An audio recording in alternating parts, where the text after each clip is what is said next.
This is the Misdirected Mark Podcast, a podcast about gaming, game mastering, and entertaining you, our listeners. We are explicit, and you have been warned, and I'd like to thank Mike Willard for letting us use his music on our show.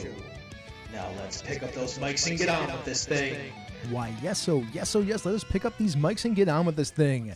Today, on this episode of the Misdirected Mark Podcast, we're talking about games, taking them, making them something else by just changing the trappings, be they mechanical or narrative, of a game. My name is Chris. And as always, I'm Phil. And I'm Old Man Logan. And we're here. And without much ado, I guess I'll just get to the whole thing of what's going on, Mr. Vecchione. What's going on? Oh, nice. Thanks. I said, hey, yeah. Hey, yeah. I said, hey. What's going on? Very nice. Thank you. I went a totally different way with that. Sorry. I went old school. Oh, sorry. Yeah, that's all right. We have been, I think technically that song is old school now. I think it is too. I go old school. Well, I mean, you are older than dirt. Yeah, I'm just saying that technically right now, the 90s is old school. I'm telling you one thing. I don't remember much of Saturday Night, but apparently Bob was lit. I hear that actually not. First of all, I believe Bob said that he needed a mixer to go with all of his whiskey. Yeah, that was true. And as somebody out there that's listening. For the... Oh, sorry, we won't. Let's not waste your flavor. So before we get to that, what's going on? We have been we've been busy. We've been busy over at Encoded. We have been a little bit. I know you're going to talk about one of the things we've been busy about. Sure. I am I finished Sprint 2 for Hydra Hackers. The plumbers are coming. Yeah, let me tell you that this week, like, you ever have one of those weeks where you're like, all right, I got a week to write. I got my list of shit I need to write. I'm going to write a little each day. No problem. So right? that'd be $1 if we had a swear jar. Oh, man. Whatever. We were explicit. You have been warned. Listen, Two. I mean, here's what happens, right? Nothing works the way it's supposed to. So I don't get to write on Tuesday because we're doing this all Yeah, night. that's right. So then I sit down to do it Wednesday, but other shit comes up. I don't get it done. Thursday, my furnace breaks. Yikes. So I got to have the furnace guy come over like 10 o'clock at night to take a look at it. No writing. Yeah. Friday, Florence and Dante leave town. I've got Rose for the evening. But I have to record 2 episodes of Pandas Talking Games because Senda and I have to get ahead of ourselves in the recording queue so that when we go to a catacon, nobody's editing any audio. Yeah. Because no one wants to edit audio that weekend. Nope. Especially since it's Senda's birthday that weekend. We're close there too. No, it's like a couple weeks after. Yeah, but I mean, It's close. We'll all be together so we can actually do some celebrating. Yeah. So anyway, nothing at a catacon, and then I'm away the following week for work. So I'm like we got to get ahead. Plus we interviewed Strix. Yep. From Whitney Bluebeard's Beltran. Bride. Yep. Fantastic. I'm going to spoil my own show. I'm not going to spoil it. Great interview. And she was a great sport because you have to imagine what it's like to come on to Talking Games. Pandas Talking Games. Pandas Talking Games. You have to imagine what it's like coming onto that show. Like it takes a special guest to be able to kind of jump in. So we did that. But then finally, Saturday and Sunday, I actually got to do some writing and finished it. Shipped. So it's done. I have not compiled it into a PDF yet, but all the sections are written. Mm-hmm. And was not a small amount of sections that needed to be written. No, it's not. So it's done. I don't know what the actual page count is on it, but I don't think it's trivial. It's not going to be trivial. No, I mean, it's going to be actually a pretty sizable... There's a game there. Like it's not like a small 1-page game either. It's like an actual Powered by the Apocalypse game. Yeah, it's a game. You know what it's lacking right now, which is what Sprint 3 is going to cover? Setting. Yeah. The setting is all... in your head. In my head. Yeah. I'm going to take Sprint 3 and I'm just going to do all setting. I'm just going to write fluff until my brains come out. Anyway, that's the thing I shipped. Oh, and we also shipped the October character cache. We did. Which also means that we posted on drive-thru September's character cache, Idra 9. Idra 9. And I love Idra 9. Well, you did write her. I did. And she may make an appearance in Hydra Hackers. The thing. I mean, Idra looks female, but she's not. But she's an android. Yeah. She's not even... She's She's an android, but she's also an AI. Mm-hmm. So she just drives that android body around. Yeah. Yeah. Oh, you know what other thing we did? Can I mention it real quick? Encoded Inkwell. That is another thing that is existing That's now. totally a thing. Encoded Inkwell is clip art, stock art. Stock art, not stock clip art. It's not clip art. It's stock art from Matt Morrow. Beautiful, beautiful fantasy black and white pieces. Yes. Reasonably priced, and they can be licensed for commercial use. All you have to do is contact us. That's true. And that's also up on Drive-Thru now. And that was awesome. John actually did all the legwork for that. I take no credit for that whatsoever. Really, it has to be licensed through us to use for commercial? I thought it was just that's what I think the license is in there. I think the license for the commercial use is in the Yeah, stock I think it's art. in there. Yeah. But you So can not the stock. Yeah, the stock art. Yeah, you can use it. So it is actually If you're a publisher or you know a publisher, please tell them about Encoded Inkwell. yeah, and we're going to just encourage Matt to make more and more of them. Mm-hmm. They're just awesome. These awesome fantasy black and white pieces. I love them. That is my best Ross Payton radio voice. Thank you. Encoded Inkwell. You should go get it. It's wonderful. Yeah. So anyway, we did that. So that's not even all we did. Because I'm going to ask you, what else did we do this week? So Rocker Boys and Vending Machines got laid out. Oh my God, did it ever? Yeah, I got to show off some of the pieces because I probably wasn't supposed to, but I did it anyway. I didn't care. Yes. Where did you show them? In the community. Yeah, that's fine. Yeah. So our artwork came in from Megan, which The G Plus community, by the way. which was awesome. They're just awesome pieces. And then John Arcadian was like, I'm gonna do a thing and lay this thing out. Yep, he sure did. And it looks great. It's so 80s. Oh God. Well, so it's so 80s, but there's also a print friendly version. There is a print friendly version. So that you don't drain all your ink. I myself am going to go to Kinko's and actually make a couple of laminated versions. but on nice paper, Laminate. and then I'm going to go laminate. Are you going to get them the print version or the PDF? I'm going to get the print version, and then I'm going to get the full color. Yeah. And then I'm going to laminate those. Mm-hmm. And then I'm just going to bring like some black and white ones. Like I'll print the normal Nice. ones to give out to people. I think because tomorrow I am heading off to GameholeCon. Yeah. I think tomorrow I'm going to, in the morning, run off to Kinko's and rip off 100 of them. 100 of them? Yeah. And bring them with me to GameholeCon and just hand them out. Sounds good to I'll me, just man. leave them on the gaming and BS table or wherever and just hand them out. That's a thing we made. Awesome. It is a thing we made. Yeah. That's Totally a thing. yeah, I'm pretty proud of that one actually, because it was just a lark. Like honestly, we reskinned Lasers and Feelings. Yeah. I mean, What? not yeah, we reskinned Lasers and Feelings. It's almost like it's on topic. We're going to talk about that later. It's almost like it's on topic. Yeah. And but I love John did such a great job. Like John knew exactly what to do with the title and And we're talking about John Arcadian, the chief gnome. yeah. Who also, even though he's not our main graphic artist, John also has graphic arts chops. We have like 3 of those people. Yeah. Well, you do layout. I actually do Illustrator. We have 4 of those people. Yeah, I can do Illustrator, like character sheets and shit. I can do covers and things like that. I can do one page. Like I can't do InDesign is like multiple pages. I can do like one page, one picture kind of thing. But yeah, so yeah, Rockers, Boys, and Vending Machines. I'm proud as hell of it. Like, I mean, it's just a little thing we did. It looks great, though. It looks great. I'm so glad we bought the artwork. We can't sell it. Like, we can't make any money on that. Nope. Because it's a non-commercial license. Although you could just, patron us. And Yeah. you'll get it for free eventually. Well, the patrons are going to get it early. The patrons are getting it. See, you're taking it to Gamehole, so now we have to release it to the patrons because the patrons are getting it a month before everyone else. Well, a month before everyone else can get it in PDF form. Fair enough. I mean, if you find me at a convention, I will just hand you a copy of There it. you go. But yeah, so we're going to give it out to our patrons because they're awesome. Yes. And they can just go and have their own awesome Rocker Boy and Vending Machine adventures. That's right. I will. I'm taking it to Catacon. So if you catch me at a Catacon, I will run it. And we'll probably just give you a copy of it. Well, that's my plan. Yeah. I'm going to have my special laminated copy, Mm-hmm. but then I'm just going to send it. That's how I learned to play Lasers and Feelings. She just handed you a well, copy. she handed everybody at the table a copy of the game, and then you kept it at the end, That's and that's right. what I brought home.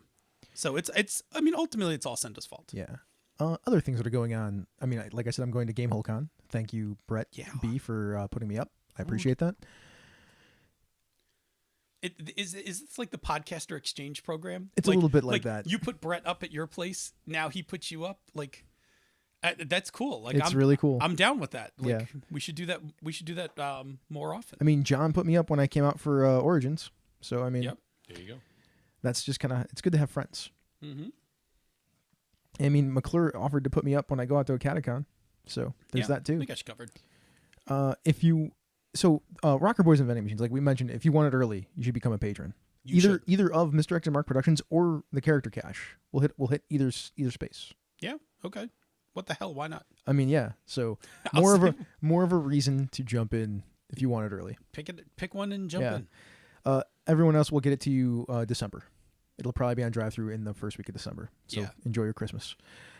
The other thing is Paranoia Plots is in proofreading right now because Bob edited it, and Sean is proofreading it. If people don't remember what that book is, a long time ago, it's a project that I conceived because I found Garrett Crow writing these plots for Paranoia for the new edition because it was kickstarting using newspapers, like headlines, like 3 newspaper headlines, and putting together these things. I'm like, that's a really cool idea for a book, and we have a publishing company. We should do a thing with this. Yeah, so we actually went to the Paranoia guys. Yep, made a deal with them and we have the art assets and everything from Paranoia. So, and I've already seen some of the preliminary ideas for the layout. It looks pretty great. It does. I'm pretty excited about that. And once Sean's done with that, I'm gonna give it one more last look over, and then we'll kick it to Tim and John and they'll lay it out, and then we'll have it ready for whenever 7th edition comes out because that should have already happened, but it didn't. Yeah. So that people aren't wondering why we're taking so long with this, we are specifically waiting to drop it with 7th edition because one of the things that we got when we made the deal was we got art assets. So we'll actually have similar art to 7th edition. Yep. And there's stuff in the book that are like rules things that go with the new edition because the new edition is different from the older editions. Yeah. So that's we're timing that. Like we're getting it done now. We'll start to get it laid out and proofed, and then we'll just wait. Yeah, so that's what's going on. Bob, what's going on with you, man? I mean, we'll talk about Saturday night in a second, I suppose. Yeah. First of all, the Paranoia Plots, there's some fun stuff in there. There's some fun stuff. That was fun to read. Good. That was enjoyable. So you guys should have some fun with that. I have a spiffy new prototype set of Core Crisis in Chris's hands to take with him to a Catacon. Oh yes, and no Gamehole Con. Gamehole Con. It'll be at the Either Catacon way, too. 6 1, half a dozen of the other. At a Catacon, you are going to teach me how to play this game. Yeah, sure. Okay, I'm just saying. Like it's been long enough. Okay. So it looks nice, and because I'm like that, I like to make my prototypes not only on the cheap but still look nice. Yep. Well, I think that helps. Yeah. I mean, I think when you're roughing it out, Yeah. to do something like really crude is fine. But I think like when you've nestled into an idea, I think it helps to actually cement the idea if you start to make the prototype look nice. Yeah, I agree. I think that's a good idea. Oh, you may need to up my volume a little bit. I'm apparently a little bit quiet. You were probably a little bit quiet. You know So what? hopefully I'm just going to do this. Do the thing. I'll just do that because then that'll be louder across the board. Hopefully everybody says everything's good. So yeah, there's that. What else is going on? I'm working on a night shift. On the Everybody's night shift. Yeah.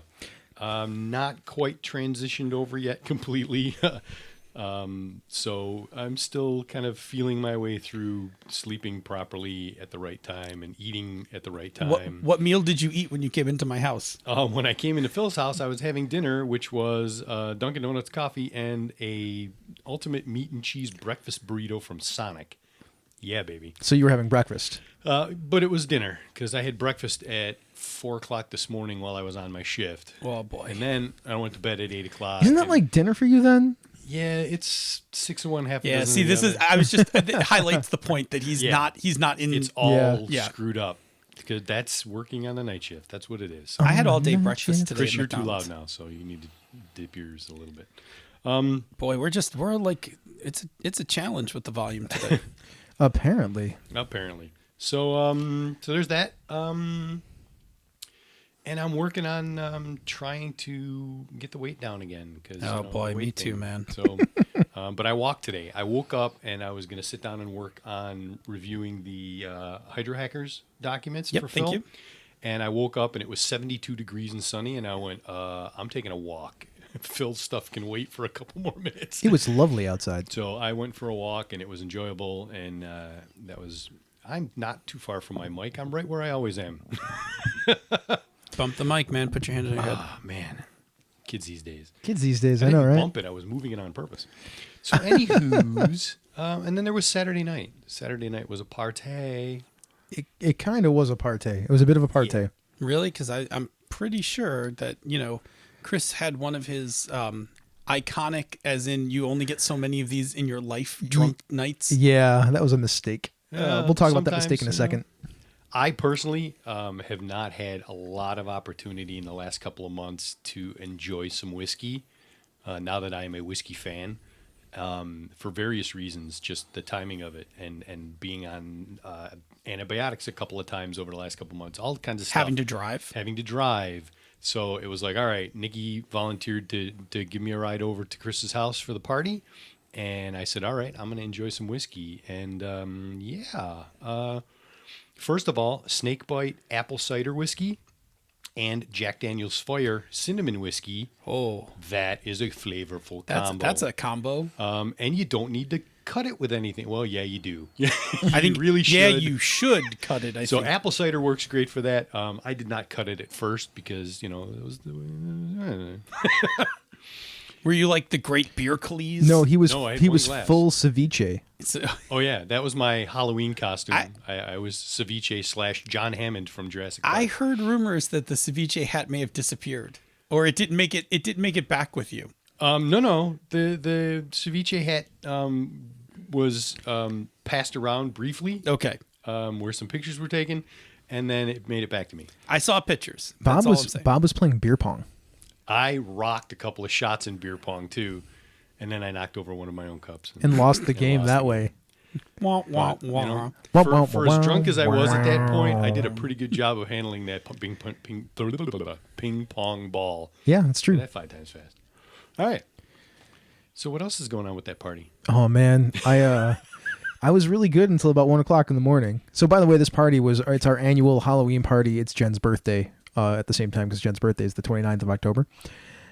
And it's for some reason at 1 o'clock in the morning, I thought it was a good idea to drink the rest of this bottle of Jack Daniel's Fire that was laying around. And it was like a half a bottle of whiskey. And I'm pretty sure I almost killed myself. Listen, I mean, I was laying on the starting at 1 o'clock in the morning is never a good idea. Like if it's, I finished the bottle around 1 o'clock in the morning, but like picking the bottle up at 1 o'clock in the morning is just a cry for help.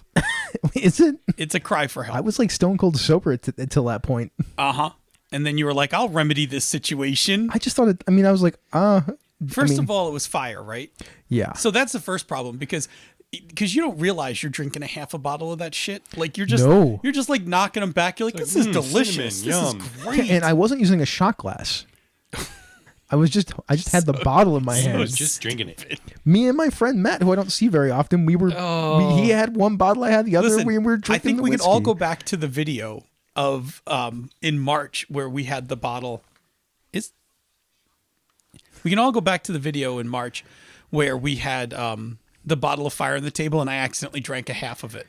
I mean, I was pouring shots, but Accidentally. I wasn't paying attention, just Yeah, I know. having shots. I get it. Yeah. It's dumb to start at 1, but I get it. I was sleeping on the porch, and it was like 38 degrees outside. Yeah, it was fucking cold, man. So that was me. Yep. It's a bad move. I'll Yeah. never do that again. It took me like 2.5 days to get better. Ah, yes, of course.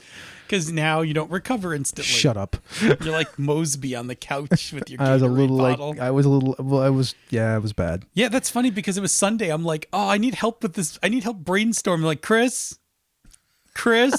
are you there? Crickets. Meanwhile, he's laying on the couch going, I'm getting too old for this I shit. got up and cleaned the house, man. I really did. And then, whatever. It's fine. Are we good? Can we move on? I think we can move on. I think we're good. All right, we're think we're good. good. Let's move on to the next thing. For more terrible drunk Chris stories, stay tuned for the after show. There All you right, go. Time to take a stroll over to the workshop.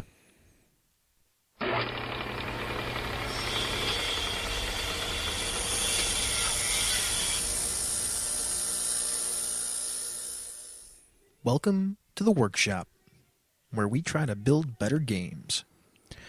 Okay, we're talking about reskinning games this week, as it was a topic that came up last week on the show, and it was fresh in Phil's mind, so he pulled the trigger on it, and now we're going to talk about it. So, Yeah, I mean, this is the dangerous thing that happens, right? Like, at some point, I just, on a Wednesday, it's like, what are we going to talk about? And it's either I have a great idea or I'm like, I don't know, what did we pin from last night?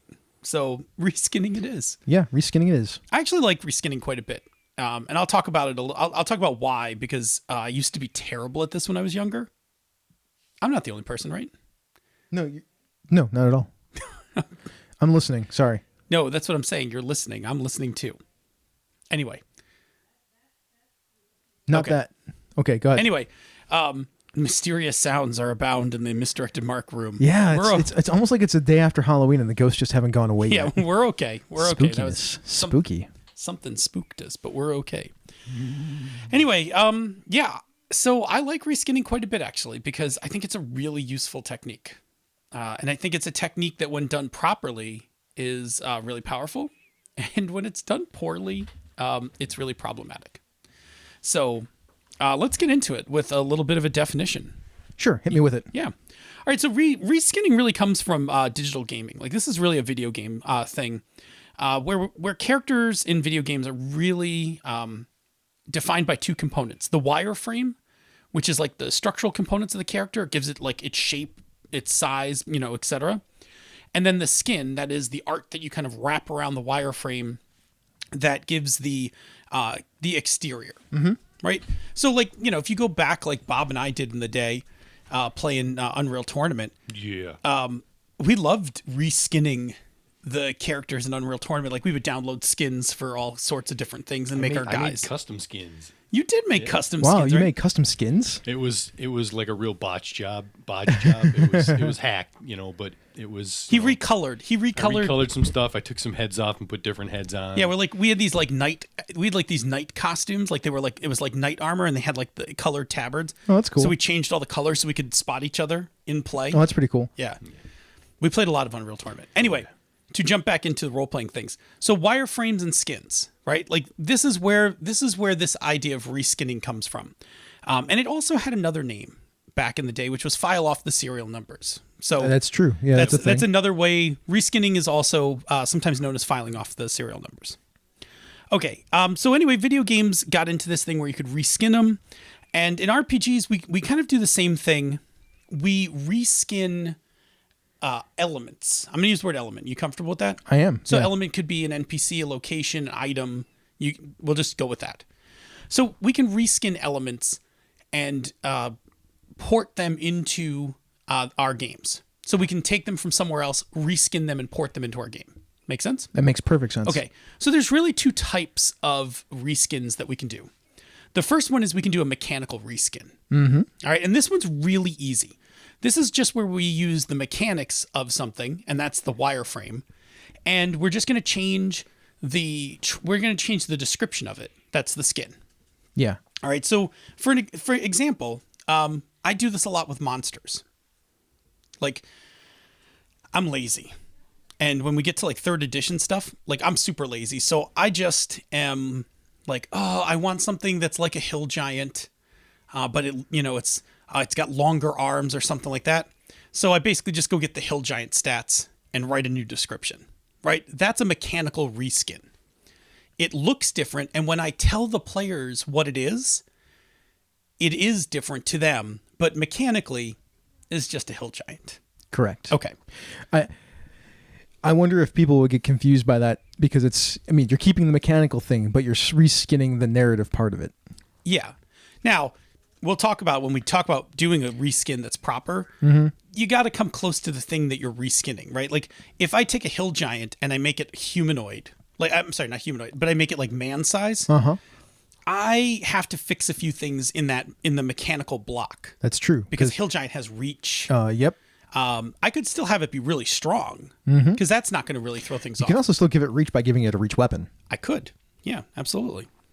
I mean, there's like, once again, narrative ways to just do that. Yes. So there are some things when we get into talking about techniques. There are ways of fitting the skin properly. Yes. Okay.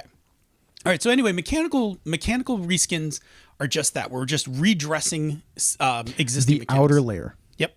The mechanics stay the same. Everything else changes. Exactly. All right. All right. The next one is narrative reskin. So this is a thing where the element that you want to reskin doesn't have mechanics per se. Like, it could be, and I think we used this in our example from last week, Deep Space Nine. Yeah, we just took that idea and transported it somewhere else. In fact, we took it to a fantasy place. Exactly. Yeah, we were like, well, what would Deep Space Nine be in a fantasy setting?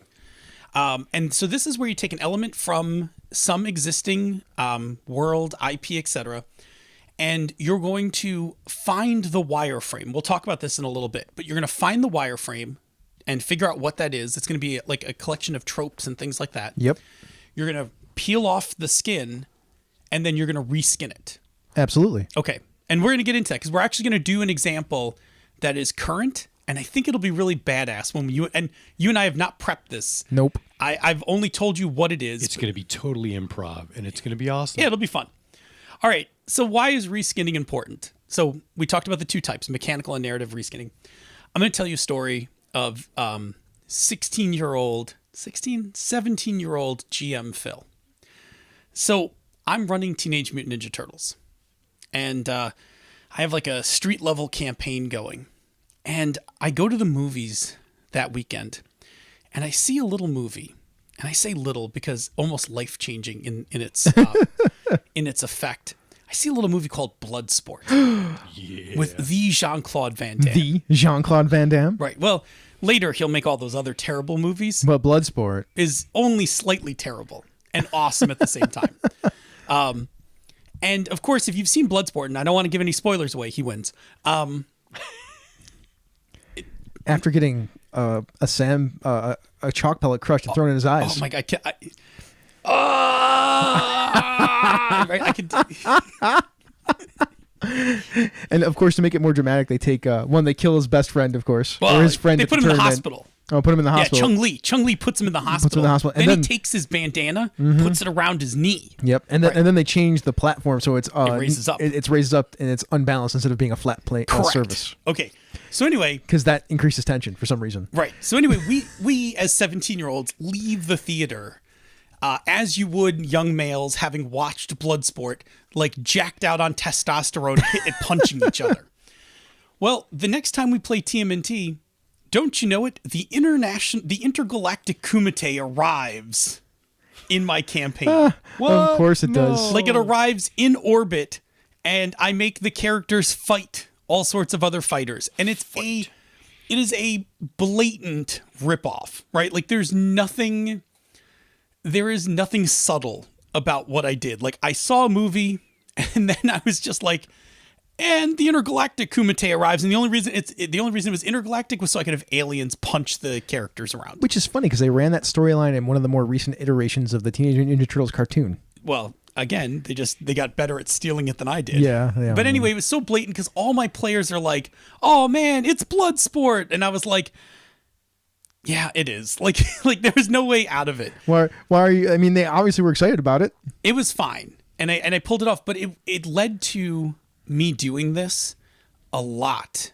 in my early campaigns. Like I ripped off Aliens, I ripped off Bloodsport. I mean, name an '80s movie, like an '80s action movie. I probably stole something. But that's what we all do when we're early at this. Correct. And then what we do when we get better. And this is my point. When we get better, we learn how to fit that thing better into our campaign world. Yeah. That's the reskin. Sure. Because when we first learn it, we steal it, but we basically just drop it on the table as is. Well, it's because we only know so many tropes. Right. We only have so many storylines in our heads. Yeah. We haven't expanded it to the 800 80s action flicks instead of the 3 that you've seen. Right. And the problem is it can be anachronistic. A little bit, yeah. Right? Like, because if you take the alien from Aliens and stuff it in your fantasy game, now, first of all, that would be badass and cool. Don't get me wrong. But not done by just being like, it's the alien. Like, so we were playing a Star Wars game with Garrett. Yeah. And sure enough, we were at a temple, like in Star Wars, and a xenomorph showed up, and we're like, and it made perfect sense. It was perfectly fine. But yeah, man, like the alien showed up in Star Wars, and it was like, all right, like run away from it. So besides it being anachronistic, sometimes it breaks immersion. It can, because people just be like, oh no way, man, it's not the Predator. I've done that one, the Predator. Yep. Did it kill everybody? Oh, it killed a couple. Nice, nice. Before they cornered it. It sometimes can also lead people to start acting all metagamey. Yeah. Because they know what happened in the movie. Mm-hmm. So then, like, oh, don't hit it. It's got acid blood. Like, well, shit. Like, that's not fun. Like, It's fun to it's fun when Hicks hits it, shoots it with the shotgun and then gets all burnt up. Like that is that was fun. Hicks, right, Bob? With the shotgun, I got shotgun. For Hicks close- had the shotgun, but he got burned up at a different point. Oh, who got sprayed anyway? All right. When Hicks used the shotgun as they were trying to Yeah, close the that's what I'm doors, talking about. It was Hudson that got burned on part of his arm. Thank you. This is why we have Bob. That's why I have Bob. Keep this shit tight. It's like having Dave around. Yeah. Okay. So there are reasons to do the reskin. It does make it smoother. It does help to keep immersion down. And really what you're after is not that you want to put that thing into your game. It's really what you want to put in is the tropes and tone, and like you want to put the essence of that thing into your game. Sure. Unless, of course, you are blatantly just, I'm mashing some shit together. The Airy Peaks is obviously a Deadwood ripoff. Yeah, the town of Foot is Deadwood, right? Yeah. I mean, it's got my own twist on it, but right. it's And it just doesn't have you know what it needs? It needs its own Calamity Jane. Did you watch Deadwood? a little bit of it. You got to have your own Calamity Jane who swears at every 2 seconds. I love that character. Okay. So, let's get into it. Sure. Let's talk about doing some reskinning, all right? All right. I'm in. Okay. I'm down. So where do you want to start? Let's do mechanical. Mechanical is easy. Yeah, I mean, you're just taking a thing and trying to figure out how narratively the mechanics still work with it. Exactly. I mean, it's pretty simple. So you're going to do a couple things. First of all, you're going to pick a thing, right? I'm going to pick a thing Well, to let's reskin. go right back to where we were. Hill Giant. I like Hill Giant. Let's turn it into a human. Okay. So we're going to do what, like super strong human? Yeah. Okay. All right. So the first thing we're going to do is we have a description. Like we've picked Hill Giant as our wireframe. Mm-hmm. And now we want to reskin it to human. Yep. Okay. Now, mechanically, we're going to have to look at a few things. So first of all, Hill Giant's got reach. Yep. So we got to decide. We can either just not have reach, Take the reach away. or we could, like you said, we could just give it a reach weapon. Although if we're going to just reskin the outside and not mess with any of the mechanics, then we just give it a reach weapon. Yeah, that would be fine. Yeah. But even little tweaks like that, just cutting back its reach, that kind of thing. If your if your wireframe has special powers that have trappings, and I use trappings in the Savage Worlds term, so like frost, fire, electrical, poison, that kind of thing. Yeah.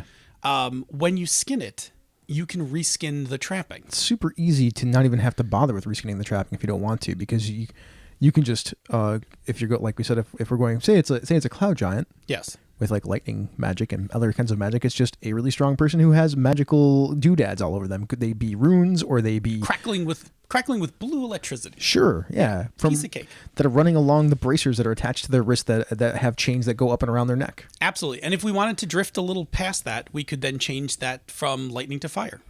So is that really a mechanical reskin or is that a narrative reskin?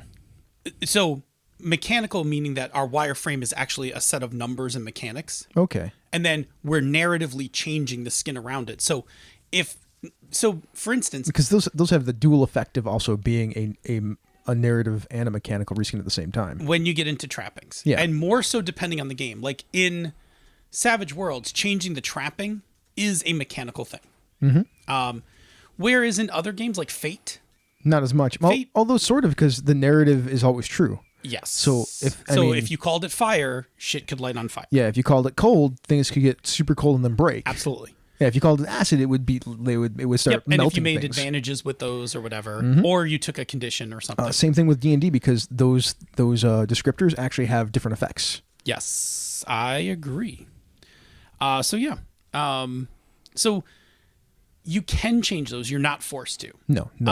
That's if you want. That is seasoned to your flavor. Yeah, and so you do want to check. You do want to check the wireframe to make sure it makes sense, right? You want to, and then you reskin the narrative part. You change its height, you change the weight, you change what it looks like. Hill Giants have kind of a little bit of a Neanderthal-y look, so this one could just be more human-like. Yeah, you don't even have to give them the Neanderthal. No, I'm saying you don't. I'm saying you just don't. Like you Yeah. describe them as normal human, except that when somebody goes to punch this guy in a bar, like he backhands you across the room. Yeah, and right? then you're like, whoa, what just happened? Yeah, like what's going on? It's actually really cool because you're like, if that happens and you're like, what just happened? Like now it's a mystery on top of that. Right.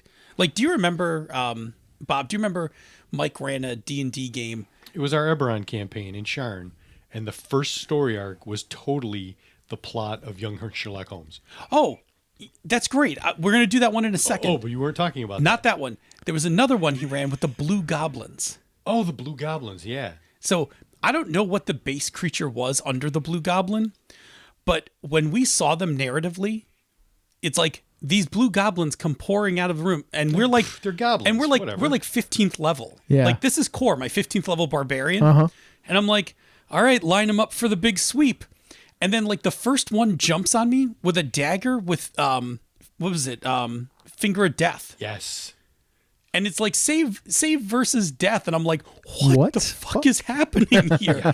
Plus, then we started to hit them, and they're not dying, Oh no. and it's like all of a sudden, These aren't goblins, Mike. What the fuck? yeah, he's like, I did say they were blue goblins, and we're like, It's the swear jar. yeah, put a buck in the swear jar, Buck in the swear jar. Oh, really? Give me the finger? put another buck in the swear jar. Anyway, those blue goblins like scared the shit out of us because like it totally played. Yeah, whatever. Here's a buck. It's fun. It totally played on that trope. Like we see goblins and we're like, oh, we're gonna mow through these guys, and then the next thing you know, we're like running for our lives, like 15th level adventurers running from a pack of blue goblins. They had finger of death, man. Not to be messed with, man. That's right. That's the first time you hear save versus die when a goblin jumps on you and stabs you. You like the whole context of that fight. Yeah. Changed dramatically. This Sure is not did. your father's goblin. This is not your father's goblin. right. That's great. So, you know what I realized I didn't do was I didn't put an extra break to talk to the chat room. Mm-hmm. So why don't we, between mechanical and narrative, why don't we take a second and check on our chat room because they Sure. look busy. Hey, chat room for life. What's going on? Oh, they are having a ball. There's like 21 people in here, and it is a riot. I have a question. Is the sound level okay now? I believe the sound level is okay now because nobody complained after we tweaked it. So, Okay. When you first turned everything up to get me up, Yeah. it was like, holy So, crap! I had to turn my volume down. Another thing happened when I did that too is I started hearing you breathe. Uh-oh. So then I was like, that's why I was playing with the dial for a while. Okay, now that we're done with that, what's up? Yeah, they don't like the fact that that Phil's allowed to swear and I'm not. But they missed the part where you yelled at him for swearing. I can swear whenever the fuck I feel like it. Yeah, goddamn Swear right. jar. Swear. Fuck, Got your fuck. swear jar. So by the way, the swear jar is we were recording a podcast with Dante earlier, Phil's Yep. son, for his one of his school projects, and Dante mentioned don't swear on my podcast, and I was like, let's get the swear jar out. Can I just tell you how much? Can I? I'll save it for the after show. Yeah, okay. Yeah. I'll save it for the after show. Thank you. We had one question at the very beginning, which is not quite on topic, but we'll throw it out there, and then you can save it for later. But Avi wanted to know if Phil or Chris has read Tech Noir. Oh, yes, I have. Okay. Yeah, I have too. And I I've actually suspected that played was it. the case. yeah, Me and Drew Smith played a session of it. nice. There you go. It's a game that uses tags. It's interesting. Yep, absolutely. And I saw there was much chat about Bloodsport in there. Yes. Yeah. And people complaining that we spoiled it because some of them were too young to have seen it when it was out. So Sunda, Bloodsport was a Yeah, that's the one who yelled at us for spoiling. Yeah. Bloodsport is a movie from the 1980s about an international fighting competition, and the Fred Dukes. I don't think it's actually a true story. They say it is, but rumor is that some of those things were highly inflated about his skill. Yeah. So there's also a great scene in that movie where there's a bunch of bricks. And it hits- Great scene. There's like 20 great scenes in Well, that movie. I'm specifying one in particular. Go ahead. There's a great scene in that movie where there's a bunch of bricks, and they were like, break the bottom one, otherwise you can't be in the tournament. And Only the bottom one. only the bottom one, Right. Not the four on top. And Fred Dukes, played by the Jean-Claude Van Damme, Jean-Claude. proceeds to Uses his dimmock. Yeah. to break the bottom brick and not the top four. Right, like he hits the top brick and the bottom brick explodes. It's like, pretty wonderful. Yeah. There's so many. Oh, we're spoiling it again. Let me Yes, just say yes, this. we are. Let me just say this. The whole movie is stolen by the guy who plays Chung Li. Yeah, absolutely. Chung Li is the best character in that movie. Sure is. Bolo Young. Yeah. Yeah. So good. Anything else?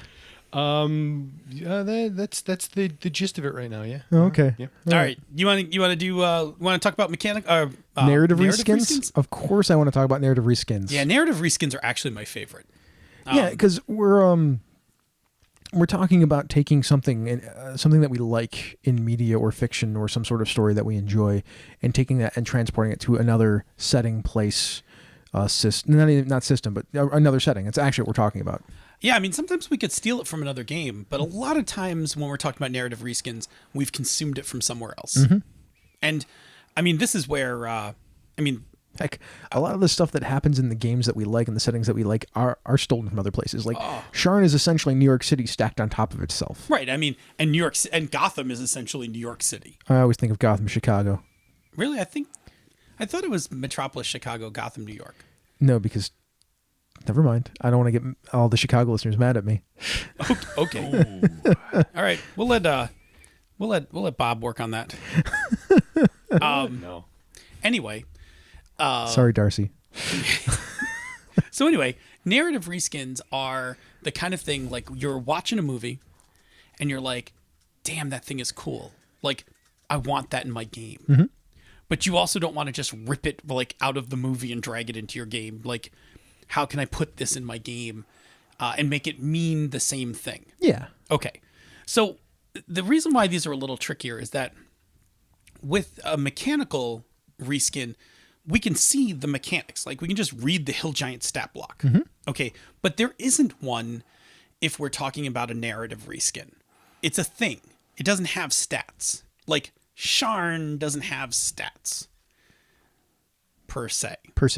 Thank you. I mean, we can get nitty gritty on it, but I mean, if you look at the Sharn City of Towers book, it does, but it's because they're using the city building book that they put out later. yeah, but Because I mean, yeah, I know what you're going for. Okay. It's fine.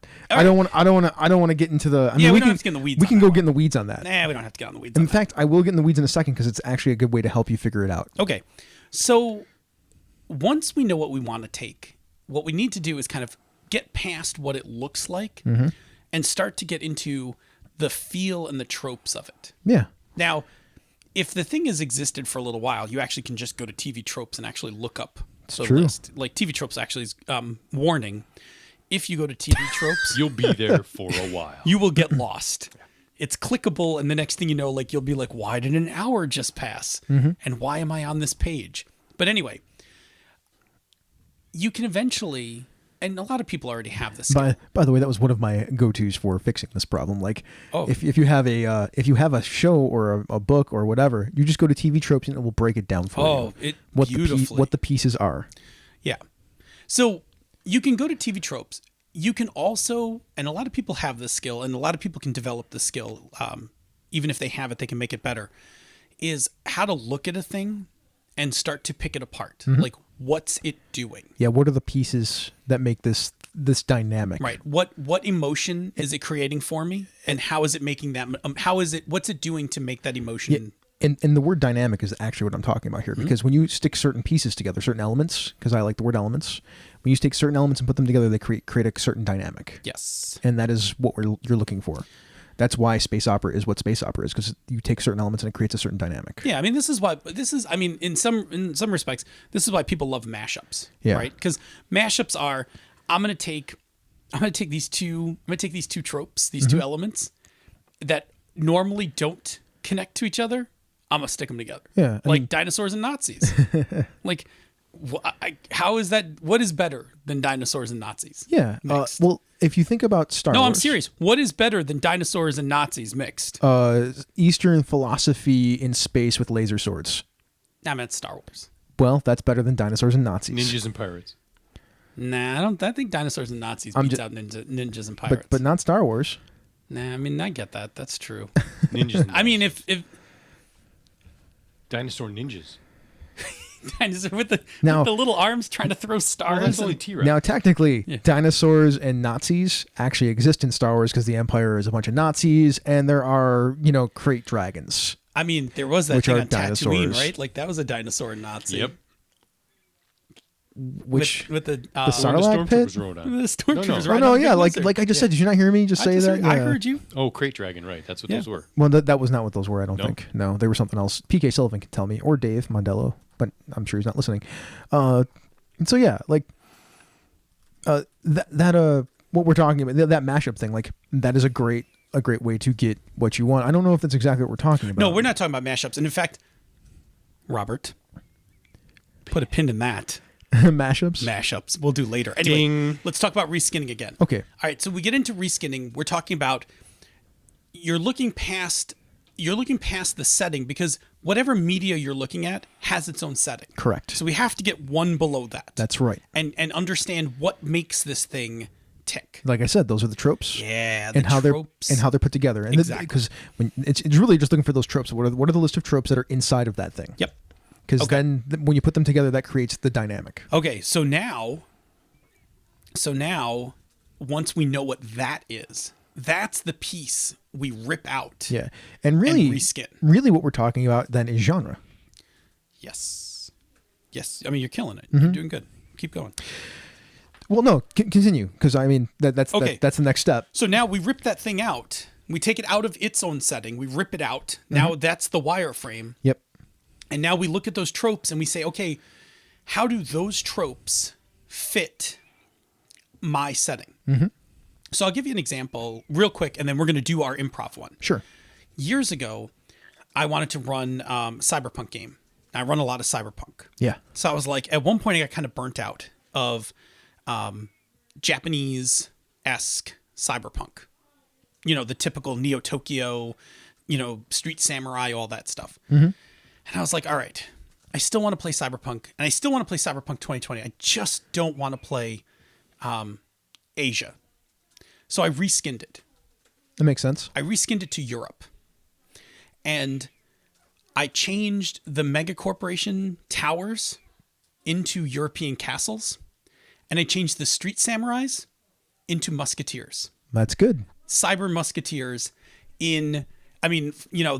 they're protecting corporations. They're running around with rapiers, monofilament rapiers instead of katanas. Mm-hmm. Literally did not change any of the mechanics of the game. I just wrapped everything around that Western Europe medieval kind of setting. Before we had the 3 Rocketeers. Yeah, well, I mean, Rocketeers is clearly different. It's clearly a space Rocketeers op. is clearly better on it. This was cyberpunk. I mean, this was still like get implants and shit like that, except that, you were musketeers, hacking the net. Correct. Yeah. But I essentially went for all the tropes, right? Like I just said, like, okay, well, what is the giant corporate tower in Europe going to look like? Castles. Like, I'll make it a castle. Yeah. Yeah. And what is a katana? It's a rapier. Yeah, absolutely. Like, I did it all narratively, and kept all this. I mean, I got all the tropes out from Cyberpunk and just translated them into a Western Europe thing. Okay, so that's narrative reskinning. It totally is. Okay, you want to do one? I thought we would do a topical let's do one. Let's do one. Okay, you ready? Yeah. Totally going to do a All right, topical one. we're gonna do the Luke Cage TV series, and we're gonna translate it. We're gonna reskin it into fantasy. Sure. Okay, now no spoilers because we're not going to talk about the actual story. We don't want to freak anyone out. It's really hard not to. Okay, I know, but try to avoid story. We'll just talk about some elements. So, I'll talk about one. Luke Cage is bulletproof. Like, Okay. this is a thing you see all through the show. We're talking about he's bulletproof. So what our main character then Yes. just has a permanent enchantment of stone skin on them. Yeah. Perfect. No, then it's really hard to hurt them Yeah. or impossible. And we could have an origin story for how he got this permanent It's stone skin completely- without getting into the. We won't. No. I'm just gonna say a thing. Yeah, Okay. Okay. So this person, whoever they were, Yep. was captured or imprisoned in some way, shape, or form. Yep. And was part of a mad wizard set of experiments. Exactly. And an experiment went really the wrong way. Right, and he got permanent stone skin. Yep. All right, I love it. Let's talk about Cottonmouth. Okay. So Cottonmouth is our adversary. Obviously, one of the leaders, if not the leader, of the local thieves guild, Oh, I love it. who is part of a larger organization, There you Love go. it. or at least has connections with larger organizations in Yep. the world. Okay. Absolutely. I'm good. Especially magical arms dealers. Yes. All right. Here's the next one. Harlem. So when we do our salon about Luke Cage in a few weeks, we'll talk a lot about Harlem as a character Yep. in Luke Cage. But for now, Luke Cage, the show, is set in Harlem. And Harlem, we're talking, I mean, you have some connection to Harlem. I have to tell you Yeah. that this reskin part right here, Yeah. is the hardest thing to do to make to reskin Luke Cage into a game for yourself. Right. So I'm going to let you take your best crack at it. All right, so it depends. Like, the neighborhood of Harlem is all about the history of Harlem, the culture of Harlem, the art in Harlem. It's very steeped in African American culture. Yes. So whatever you want your neighborhood to be, you need to pick what that culture is going to be and then steep it in that culture. It does not have to be like, you can flip that around to be Native American culture. Absolutely. And put that culture in a fantasy state of mind. Yeah. I mean, Let's kick it this way then. So we're doing fantasy. We're doing fantasy. We'll borrow from Native American culture because I actually kind of know it a little bit because of my college studies. Okay. Like the creation stories and myths and things like that are all very much based around nature and animals and communing with those spirits. They have their own kind of creation myths where it's there's multiple gods. They're very in tune, like I said, with the living world, with spirits, with communing with that kind of thing. So even if it's in a city, like there still be like that every item or every object, every living thing that's around has they believe has a spirit in it or something like that. So that's the kind of art like we're talking about, like turtles and the wolf and the different kind of clans. And it depends on which Native American culture you go with, because we in New York have the Iroquois. Yes. So I'm very, very familiar with them. So like canoes and fishing and like that is the kind of culture that would spring up around that. The idea of wampum or the belt or crafts being important. Yeah. The music would be very rhythmic. Mm-hmm. And clam would be very important. And when we're talking about Harlem, music is a very big thing. Music is a very big thing. So art is a very big thing. We're definitely going to have inns and taverns with music. Yes. That's going to be a thing in our reskinned fantasy Harlem. You're going to have territory. You're going to have people who care about specific locations. Yes. As being sacred. Yep. Because we can kick it from sacred, because it was kind of Pops' shop is sacred. Sacred. Yeah. Yeah. And if somebody violates that, it messes up everything. Yep. Absolutely. Not saying anything. Nope. Get you. All right. Yeah. So like that's the thing, right? Like we then transport Luke, who in our now, because we're using a fantasy Native American environment, Luke is Native American. Yeah. Our Luke is Native American, permanent stone skin. Well, fantasy Native American, whatever we decide that is. I'm sorry, fantasy Native American, permanent stone skin, shows up in this neighborhood, which has a thieves guild. Yep. Which is being run by Cottonmouth. Yeah. Which will probably change that name too. Because if we go Native American, we could probably pull from just use the same name.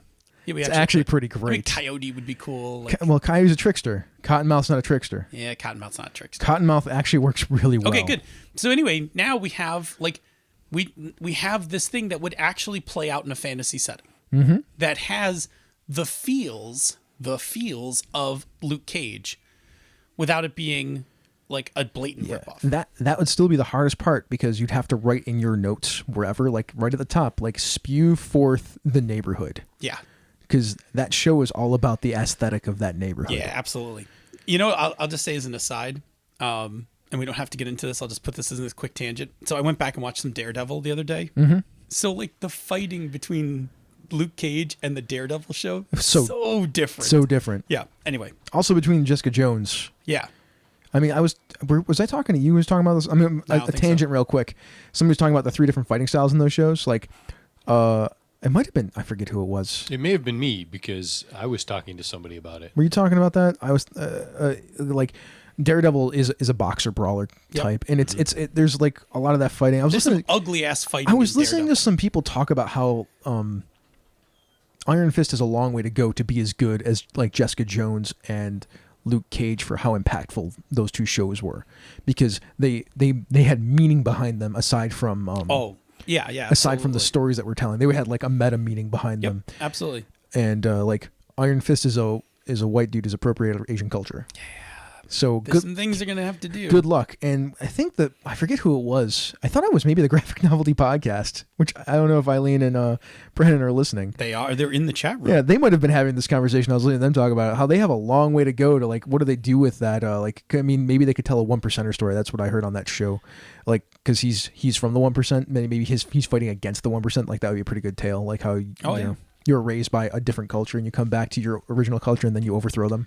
Yeah, I mean, if anyone can pull this off, they can do it. Yeah, but the fighting is all very different. Like Daredevil's a boxer, karate. Yeah, and kung it's fu guy. ugly. Daredevil's fighting is ugly. It's ugly. Yeah, it is that because it's boxing, right? Right. It shows all of that Well, Matt he does, Murdock Catholicism flagellation. And he does these like crazy he does these moves that really aren't that smart, like where he flings himself to the ground. well, because he's throwing haymakers. Yeah, that's what I'm saying. Like it's we are way off tangent. We are way off tangent. Let's rein that in for. Let's talk about that in the after show. We're going long. What? Well, let me finish my thought. Let me just finish my thought real quick. Jessica Jones is a brawler. Yep. Like she doesn't fight ugly. She doesn't fight very pretty either. But like Luke Cage is very careful. Yeah. Because he could kill somebody. Yeah. I mean, his fighting is great. Yeah. Like you don't see his actual fighting ability until later. Yeah. Yeah. When he With starts. yeah. Yeah. Just, So there you go. That's the thing. Like he's Yeah. trained, but he's super careful about what he does, and because he knows he's bulletproof and he gets walk through places. Yes. It's humorous. A lot It of times is. he's just like, "Come on." It's so funny, man. He slaps people like this, Yeah. like with like little backhands, just like taps him on the head. Yeah. All right, let's close this out and we'll return to the chat room and see what they're up to. So, I think I can say this Well, confidently. what do we say about reskinning? Reskinning is about It's understanding tropes. it's under for the so we're talking about the narrative reskinning. Yep. It's about understanding tropes. It's about figuring out what the genre is. It's about deciding where you want to set said thing. It's about then taking those ideas and then placing them on top of the thing that you just wanted that you want to create, the setting that you really want to play in. And then also understanding how that's going to affect the setting that you just dropped it in. Yeah. Because last week when we talked about Deep Space Nine, if we dropped it in a fantasy setting, it was different because you didn't have spaceships, you didn't have this, that, and the other thing. You could trope that stuff in different ways, and it wasn't too hard to reskin because you can do a lot of stuff with magic. Magic and technology are sort of the same. They're the Deus ex machina of like making things work right. Exactly. When you need something to work in a fantasy setting, it's because of magic, and when you need something to work in a sci-fi setting, it's nanites. Yeah. When in doubt, it's nanites. Or technology, right? When in doubt, look, nanites. warp speed. That's teleportation in a lot of ways. Yeah. As is teleportation, because they have those too. Teleportation is teleportation, yes. Yeah. All right, so just kind of wrapping it up. So reskinning, I think, is an awesome tool for GMs. It's a necessity, I think. I think it helps the game go smoother. Yeah, I mean, then it actually gives you flexibility. Yeah. I mean, you're not beholden to anything at that point if you know how to reskin. I also think that, and we didn't talk about this at the top, but I will end on this. It is a massively useful tool for an improv GM. It is, yeah. Because you're pulling from all the stuff in your head. It's my best tool. Yeah, and then you need to, like, on the fly, strip it down, reskin it, and dump it on the table. Uh-huh. Yeah. And if you can do that well, then everything you watch is raw parts. The number of things that I've reskinned from Final Fantasy bosses. Oh, I know that final dragon in in Airy Peaks. Like, It's a little Kafka, little something else. all that's missing is the bar going Yeah. across the top. Yeah, actually it had 3 bars. Yeah, I know. Because each time the dragon skin fell off. And then it had an internal insider form, because final fight. Yeah. Got to be better than the All original. The final fight can't be the fight against the dragon. The final fight has to be the fight against the spirits of the dragon. All it was missing was some fight music. Yeah. Yeah, some 8-bit fight music. It was fantastic. Yeah, thanks. Anyway, that is reskinning. Well, let's just a couple more things about narrative reskinning, because we're finishing it up. There's tools out there these days that help us with this stuff. TV tropes. Well, TV tropes is too, but there are games that actually help us do this stuff too. Because if you look at source books for games like Fate, things are aspected. Oh yeah. So you can just lift the aspect, and even if it's kind of tied to that thing, you can still just change a word or two in the aspect and get the same effect from it. Yeah. And drop it in a different setting. And that's a lot of, like, if you read the Dresden Files, especially book 2 and book 3, the Paranet Papers and Our World, those books have all of the aspects for all the things in the cities and whatnot. So you can just lift those tropes out and just drop them somewhere else. And they're mechanized for you already, because an aspect is mechanic. Yes. You know what? I'm going to challenge the chat room in the after show to come up with something crazy for us to reskin. Like pick a thing and then pick what you want to reskin into. Yeah. And we'll do it. But we'll save it for the after show. Yeah. Let's check on that chat room for life, because again, they're still looking busy. I hear my other show has names for its fans now. Yep. What? So, okay. Are they pandaites? Just pandas. They're just pandas. Just pandas? Yeah, if you're a fan of Pandas Talking Games, you're now a panda. I guess I'm a panda. Yeah. There you go. Do I get my panda ears? There you go. You could. I kind of want some panda ears. I mean, we didn't talk about that. We can talk about that at the end of the show. We But should figure out how to get panda ears for there'll people. be some panda recording. There you go. Well, there will be that. But We'll talk about it at the end. But we should figure out a way to get panda ears for people. Well, that'd be pretty little awesome. headbands Like with buy them panda. in bulk. Oh, Yeah. I'm sure you can do that. Yeah, we'll figure it out. So to the chat room people, GM Jerry said, "What Hi, about Jerry. Luke Cage and Eberron, a Warforged with improved adamantium skin? Oh yeah, absolutely. And what would more Warforged music be like?" And a couple of people were like, "Industrial." Industrial. Oh, that's Totally so good. industrial. Yeah. It's so good. Now he said he wants to do a polka playing Warforged bard. Oh man, all I'm thinking now is this. All I'm thinking is this Luke Cage Warforge, like in the cogs. Yep. Yep. Like just busting, knocking people busting. around. Yeah. Oh, it's so good. Because there's like a Warforged community down there or something. Yeah. Yeah. One of our Oh favorite. no, it would even be better because Luke's actually not from Harlem Yeah. Yeah. because he's an outsider. So for all the humanoid monsters that live down in the cogs, he comes and becomes part of their community. And the cogs are out of control anyway. Yeah. So I mean, he could be the stabilizing influence. That'd be great. That'd be a great story to tell. There you go. Damn it. I want to. One of our good friends of the show, Ange, said, "Hell, reskinning may be a good way to teach story structure." Reskinning is a good way to. I mean, Because you learn how to. Well, It once you is. learn how to take those things apart, that's I think where you really learn the good stuff. so yeah, like if you're gonna look at a story and then figure out how to reskin it in some way, like yeah, that can teach you the story structure. 'Cause you have to figure out all the stuff that you need to put together for each beat that comes along. Yeah. But role playing games themselves are about frameworks and not telling, and they're about telling or creating stories, not telling stories that have already been written. That's my opinion, I guess. I feel like that's where the role playing game shines. I once reskinned Gone with the Wind into a Star Wars game. Yeah. But did it play out? Well, you were a Sean trainer. I was a little bit of a Sean trainer. Yeah. I mean, this was early on, so Yeah. there were some train aspects to it. But what I really captured was the idea that there's a scene early on in Gone with the Wind where there's a party, and the gentlemen are in like the sitting room. Sitting room and the ladies are not. Right, but the gentlemen are in the sitting room, and they're just not taking this northern aggression thing seriously. Yep. And they're like, "No, it's no big deal, whatever." And I was like, "Oh, I could do this in Star Wars." Oh, Like, that's the Empire, right? well, that's the trade. I did it during. The Clone Wars. Yeah, I did it during the Clone Wars. Like, this is the Trade Federation versus the Yeah. Republic, and Yep. it's like, well, these guys that are part of the Trade Federation, they just aren't taking the Republic Army seriously. Yeah. Like, I did a whole thing with it. It kind of worked. Two more, and then we can move on. Genesis of Legend. Hey, Jason. Yes. Yeah. What's up? He said, "Narrative reskinning is an ancient tradition. So much Shakespeare is a narrative reskin," It is. which is a good point. I like that. Excellent point. And then 10 Things I Hate About You. there you go. GM Jerry dropped in one more that just has my mind just burning right now. The Defenders in Sharn. Oh, Oh, come on. man. I could totally listen. I mean, I would play that right now. Sharn equals New York, so yeah, like it so totally works. how do we do the Defenders in Charge? So we got Luke Cage. He's the adamantine Wardforge. So we got the. So Daredevil's got to be some sort of monk. No, because that's Iron Fist. Iron Fist. Yeah, is the Iron monk. Fist the monk. No, he's the blind fighter. He's got blind fighting. He's the blind fighter. Yeah. Yeah. And he also uses the sticks and what. So Yeah. he's a yeah. So we're And, going with that. Jessica Jones. Jessica Jones. So we need something cool for Jessica Jones. Like, Well, she's a superhero, man. yeah, so she needs Like, to have like more so than Luke in a lot of ways. yeah, a little bit more. I mean, she could fly, and she's actually like she has. I mean, Luke's she got doesn't- super. I don't remember. Does she actually? She doesn't remember if she flies. In No, the she show. flies poorly. Right. It's really like jump. Yeah, but she can fly. Yeah. It's just it goes. She actually says it at one point, like she can fly. It's just not very. She's not very good at Yeah. it. Yeah. But I mean, yeah. So I mean, we could come up with something for her. Hey, we got. You know what I would like for her? Huh. Some sort of demon pact thing. So then we can make Kilgrave some sort of demon.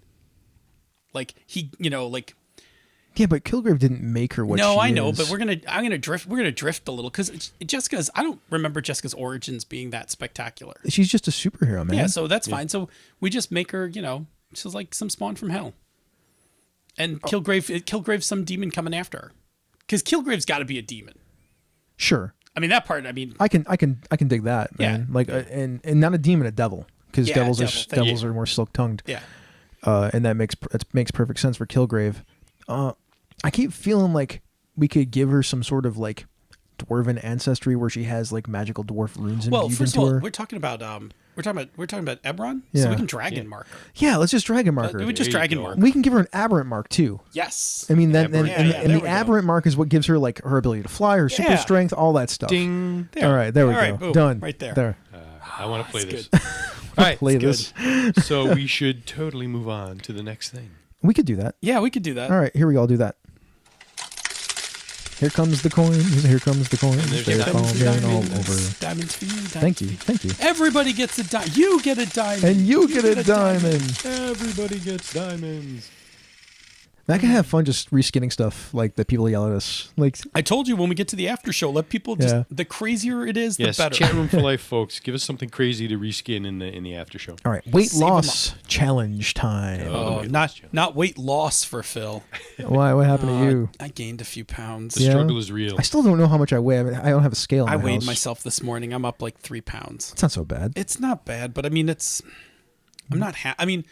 I'm not doing anything to lose, Yeah. and I'm apparently now starting to gain. So, like that whole thing's got to turn around. Time to get it on. I got to do something. All right, Randy Farmer, the old school DM. 257 currently, which is down a pound from last week. He's minus 13 total, riding the Sean train all the way to the end. Choo choo. Yeah. I actually have that thing right here. I'm not going to play it, though. Thank you. Let's play the train later. Sean Kelly. Now I'll play it. There it is. There's the Sean train. Sean is at 198 presently. He's trying to get to 190, so he's only got 8 pounds to go still. If the Sean train is a roller coaster, then Chris Schorb is on it. His goal is 203. He's at 217 currently. He's up a couple from last week, but he's remotivated. He actually wrote something very very inspiring in the G Plus community the other day. Mm-hmm. Kelly said he got down to 196, but he's hovering at a very flat plateau. But you'll get there, Sean. I Yep. mean, you've been running. I know you look a lot. You look like you're in really great shape right now. So there's that. Everybody keep at it. Jared Rasher, last week 241, this week 236. That's a pretty good drop right there. There we go. Still heading in the right direction. Hopefully, I'll see 220 in the not too distant future. If I keep this up, I may not actually feel guilty about getting popcorn when I see Doctor Strange. All right, here we go. I'll read the rest of this. I had to force myself to get back to not having anything with sugar after 7 p.m. After I started to grab a lemonade here or there later in the night and to keep drinking water. Then I pushed the length of the normal walk a bit.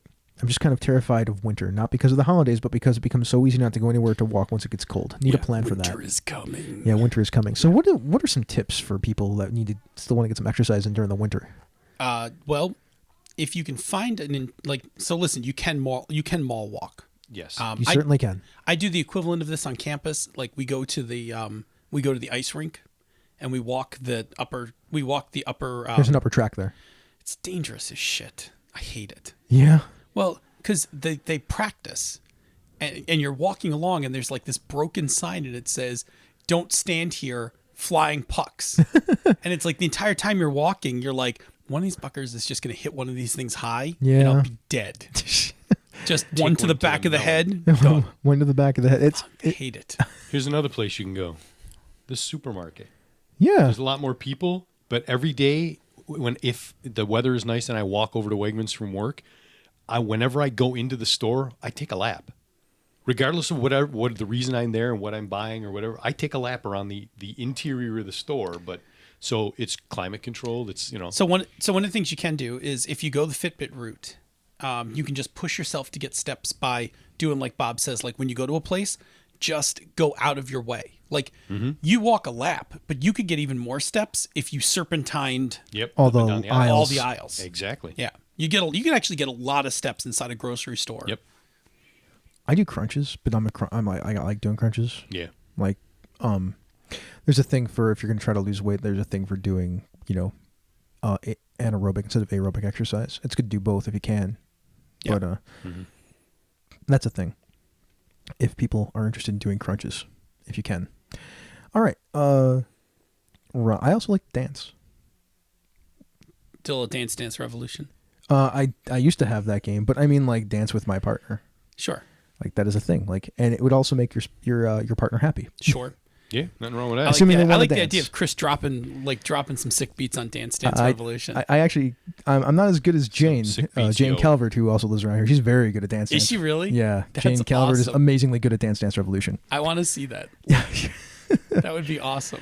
Rob Whitaker, his goal is 189. His current is 197.6. Rob McIntosh, he's going to jump into the challenge as well. He's been listening to MM for almost a year now and caught up on almost all of the back episodes. I'm so sorry. All of the back episodes? Man, by the way, anybody Bob, where do people start if they want to go to the back 167. No, 167. 150. You start at Bard and work your way forward. I agree. Bob insists that it's 160 when he shows up, but I like 150 because it's the Bard episode. And I feel like 150 is about the point where we're like, we really got our shit together. Yeah, that's true. Love the support system that Chris, Phil, Bob, and the community have developed, in addition to the fantastic jam advice. Initial go 275. He started the diet 1013 when the scale tipped at 299. Today he's at 288, down 11 pounds in 2 weeks, tracking using MyFitnessPal. Very nice, Rob. Very nice. MyFitnessPal, man. First of all, that's the first sign I know I'm in trouble because I stopped using MyFitnessPal. Like I know this. Like once I've stopped doing, damn it, I just put my hands on my head. Bumped my mic. Mic bump. Mic bump. We're not out. No, we're not out. I'm just hands on the head. It's good. Bob. I am back up again after going down for a week, back up to 194.4. But I am doubling down. After the heinous amounts of food I had on Friday and Saturday, I had like a very modest amount of calories on Sunday, and today I took a walk, which got me a whole bunch of extra calories, and those are going to help out. Liquor, boys. Liquor is full of calories, man. I don't want to talk about it. I mean, granted, I got rid of a bottle of. Granted, I got rid of a lot of that. Oh, you didn't keep it? I did not keep it. Well, that's one way. That's one way. I don't recommend it, but you know. Scott Robinson, target 215. His current is 221, as low as 219, but rarely down one. But rarely, he's down 1 pound from last week. So good job, Scott, man. Keep it up. Keep it up. David Walker, our favorite weight loss challenge person, because he is just always trying to cheer everybody on and get everybody motivated. Welcome aboard, Rob McIntosh. Man, you are killing it the last 2 weeks. Glad to see our group has pulled you in. One of us. Stay focused, especially when the weight drop slows a bit. But you are on a great trend. For David, his target is 206. He's currently at 202.5. He's down another half pound. This week was tough for me, not enough exercise, and I realized that my diet was making me a little crazy, so I gave myself a little more wiggle room. I feel mentally better and still had a positive change, so that is good. Here's hoping to keep it going. Yeah, you just keep doing your thing, man. Like, David, you are an inspiration to all of us. Absolutely. Troy Taylor, up and down the scale in the 230s. At 238 today, gain of 3, can't seem to break through. Don't worry, Troy, you'll get there. Yep. It'll happen for you. I'll find a scale and hop on at some point and let everybody know what I'm up to. It'll happen. All right, let's see what's next. So now we're going to talk about some current Kickstarters. That's the next thing to talk about. Here we go. Hey, Phil. I'm doing some math. Hang on. Yeah? It's not as bad as you think. Hang on. What's not as bad as you think? I'm doing the math on your half a bottle of Jack Daniel's Fire. Yeah, so Jack Daniel's Fire, according to MyFitnessPal, is 65 calories per ounce. Uh-huh. Now, if you had the small bottle, I had not the small. Well, what's the small bottle? 375 mils. Is that like the normal bottle that we had here the other day? Yeah, it's like the little guy like this, not the bigger one. Yeah, that's probably it. Yeah, it's probably it. So 375 mils is 12 ounces. So you I drank had 6 you drank ounces. half at 6 ounces. So you're looking at about like 400 calories, and then 390. And then I got rid of about half of that. That's not terrible. It's not terrible. So me and Bob were okay. You're all right. So by all means, drink a half a bottle of Jack Daniels. Is I guess what I'm. Math says drink a half a bottle of Jack Daniels Fire. Misdirected Mark Podcast does not endorse drinking a half a bottle of Jack Daniels like Chris anytime ever in your life. It's a terrible idea. Do not do it. Do not listen to Phil Vecchione on this one. The views of Phil Vecchione's alcohol consumption do not reflect everybody else's. Yeah, sorry about that. That's the thing. All right. So current Kickstarters. Monster Hearts 2 is kickstarting currently. Yeah, kickstarted this. This was zero. I mean, I saw it on Twitter, and like seconds later, I'm like, I just backed Monster Hearts. Like, not even a thought went into this, and I went right for the book. Nice.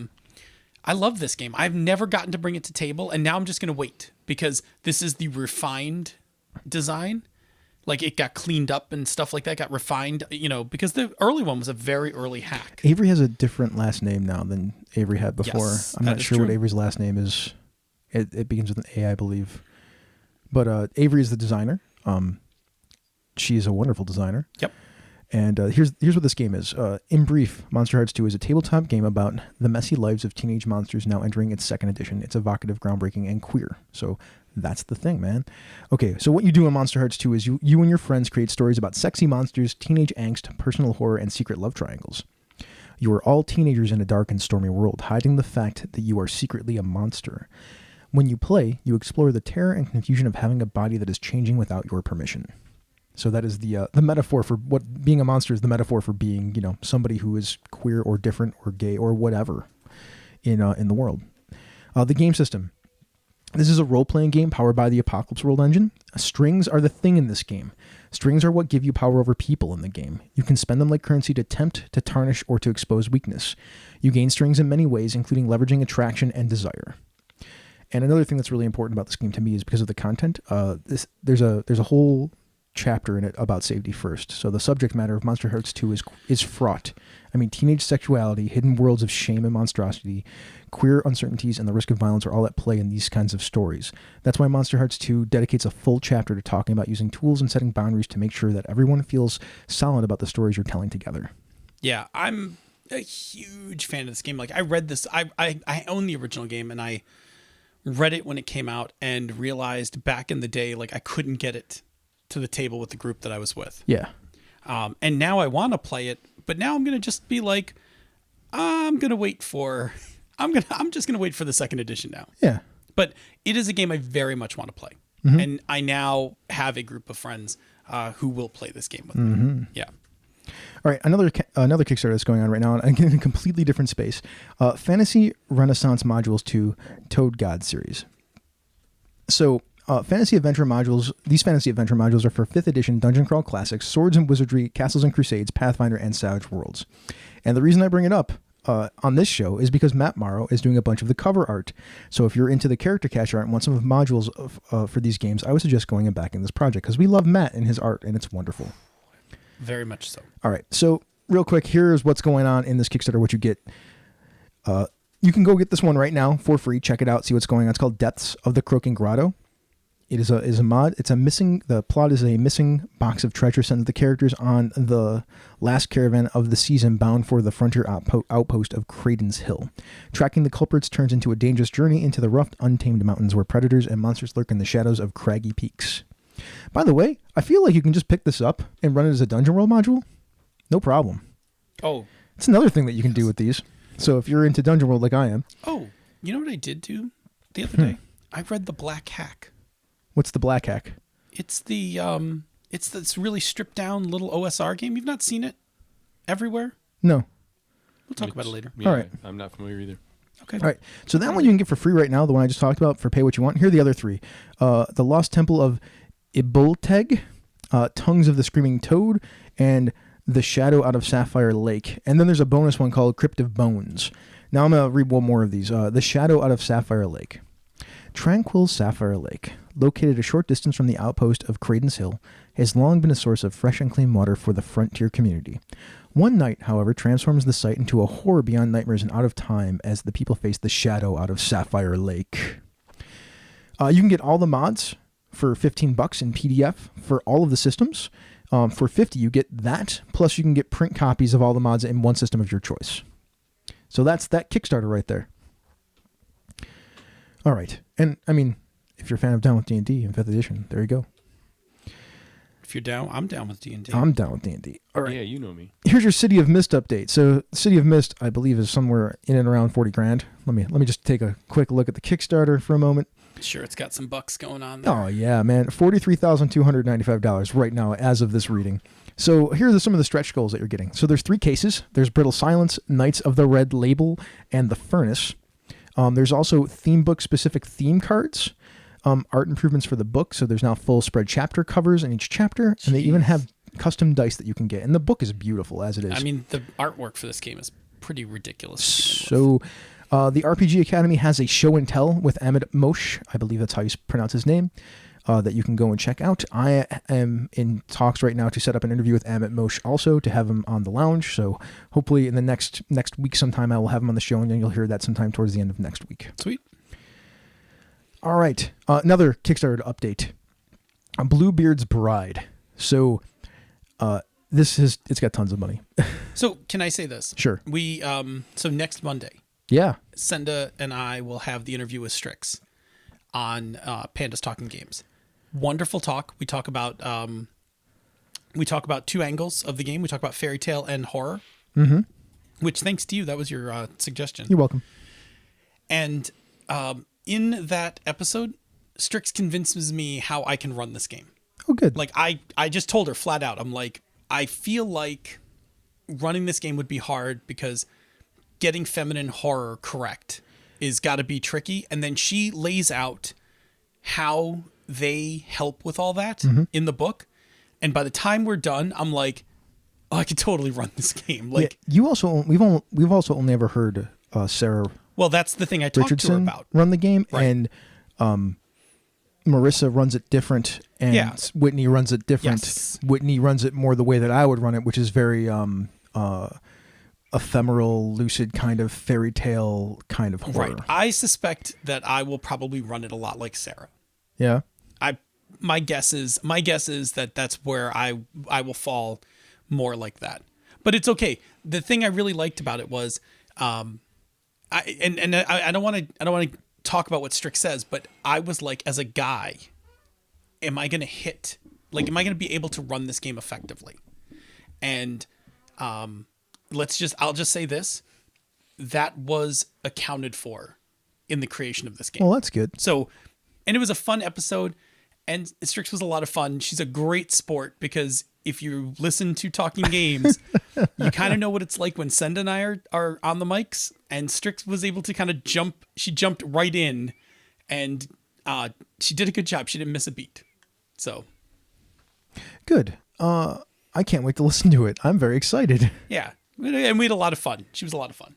Things I wanted to mention. The thing I wanted to mention about the Kickstarter at this point is that there are now 3 books.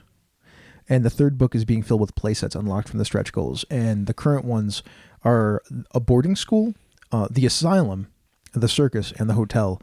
And the next one that comes with, if they reach it, which I think they will, they're at like $76,000 right now. I think it's at 80 that this one gets unlocked. Is the legacy one where you are actually playing the son of Bluebeard going back to the manor as he is dying. Interesting. To see if you take his legacy or not. Interesting. I want that one real bad. That's interesting. Yeah, I also really want it. I'm glad that they got the circus because that looks fascinating, and the boarding school. I like those two also. Yeah. No, all good. All right, so that's our us looking at Kickstarters for the moment. Can we just say this, because I think somebody said it to me or was on the Slack channel today. There's like a bumper crop of Kickstarters over the last month or so. Yeah, there's this other game called Perseverance. Oh my God, Victor Wyatt backed it. Yeah, I have it on the 48-hour watch. Uh-huh. Like I can't. Like I read through it. I want this game. I read through it and I was like, yes, this game looks good. Yeah, I want this game. It's another one of those. It's a story game where you are stranded. Alive. It's alive. Yeah. The role playing. It's a little bit like a live role playing game. Eat each other to live. Well, I mean, you don't have to. You can. You can. That's there. I mean, you will eventually. Also, if you want to get on Mashed, you can't back the Kickstarter anymore, but you can go to it's in our community. Yes. You can go there, click on the link, and it'll take you to the place where you can actually still get in on that if you want to get on MASH. That's the MASH role-playing game powered by the Apocalypse. I mean, I backed on that one. Yep. All right. So, moving on to community chatter. So, Ben Wilson, he said this. You've mentioned it a couple of times in the last few episodes, so I pulled it off the shelf for a read and to get some nostalgia. No neutral alignments. This is one of the very few definitive unbending rules of the game. Controversial. That's Teenage Mutant Ninja Turtles and Other Strangeness. I gotta go and get my copy up. I'm reading so many other games right now, like I can't. Yeah, I know. I'm like stuck in the same boat. Like there's certain games I want to read, but I can't because I'm just reading too many things right now. I want to, but I can't. Like, and I'm writing a game, which makes reading games even slower. Yeah, it's true. Except for the Black Hack, which I'll talk about later. All right. There's more of a conversation about that there in the community. Just go there and check it out. Blaise Hebert, he said, I'm looking for a superhero system that isn't masks. Any recommendations? There's about 8 billion. Yes, I dropped the first like 4. Yeah, and then everybody else just yeah. I mean, and it's there's a million superhero games out there, and apparently now we know what they all are. Yeah, I think Rob Whittaker put like 12 in. Yeah, I mean, which is great. I've liked every Marvel superheroes game that's come out. Yeah, me the too. Face Rip, The card one. I actually Saga. never played Saga. Oh, Saga was so. Saga, I think, might be my favorite one. I like that somebody dropped Aberrant in there because it's one of the few White Wolf games that I like. Aberrant? Well, because it gets the scale right. What other ones did I not think of? Did you say you did say Mutants and Masterminds? I said Mutants and Masterminds because that is. Oh no, it was Victor Wyatt who dropped in 10. Then did somebody else? Yeah, he dropped in like 10 different games. I put in Icons. I like Icons a lot, actually. Icons has a lot going for it. It's a little different. It's because light. It's designed to totally randomly make a character. Yeah, the later editions have non-random character generation, but I actually like. I mean, that was the thing I liked for Icons. Like my character for Icons, Meteor Man, was just like like he had rocks flying and something else, and I was in super strength, and I was like, Meteor Man. Like that's who he's just a big rock that fell from space. Like he's humanoid, but like he fell from space and he doesn't really know who he is, so he just like lives in the city. Yeah, like, okay. Whatever. That's Meteor Man. He's the stranger in a strange land who doesn't know anything about his strange home. And his attack was he literally rolled up into a ball and flew into you like a meteor. Like, that's pretty good. I mean, it's cheesy, but whatever. No, I think it's great. I love that kind of 4-color stuff, man. Well, you know, I did not mention Fair, and I did not mention it because it's quasi superhero, but I think it still falls on there. Underground. Yeah, I love Underground. Underground. I still want to make the Fate version of that game. Yeah, I could go back and make the Fate game of that I too. really want to. Victor wants me to make the Powered by the Apocalypse version. I really want to make the Fate version. I thought that game worked really well. When we played it as our Fate hack, it was wonderful. I mean, I thought it worked really well as a Fate game. I did too. Eric Simon, he came in, he said, "What is this madness?" and posted a couple of pictures of peanut butter and jelly. Because peanut butter and jelly go together. I totally don't understand what Peanut butter and jelly. Rob, this may be the reason why my daughter is scared of you. So Rob Whitaker posted a picture of a peanut butter and jelly costume, like a couple's costume. I was like, maybe for some amount of money, me and Phil will get those costumes and wear them so Bob can be in between peanut butter and jelly. Now that would be, and we will actually get up and like sandwich him. Sandwich in between the peanut butter and jelly. Totally, I feel like there's a dollar amount that could happen. We'll price that out. I mean, somebody mentioned $480. That was Rob Whitaker. I mean, that might not be the worst thing. I have to price it out. That's all. We'll see. All right. Well, Chris Schorb, he posted a thing about Big Bang Con making games making conventions more inclusive via gamification. Now, this is brilliant. I will have a link in the show notes, and I really suggest you go and check it out. So they had sheets, playbook sheets, basically, that you could carry around with you that were like the ambassador, the explorer, the mage, and you could do things during the convention to mark experience points. Yes, it was so good. Yep, and if you would mark enough experience points, you could go and turn that in, get some things, and get another playbook and go out and do it again. And there was like it was all about being inclusive. Can I tell you this? Big Bad Con is a convention that I feel like I have to go to. Yeah, right? This is Sean Nittner's convention. Yeah, it's Sean Nittner's convention. Everything about this convention is awesome.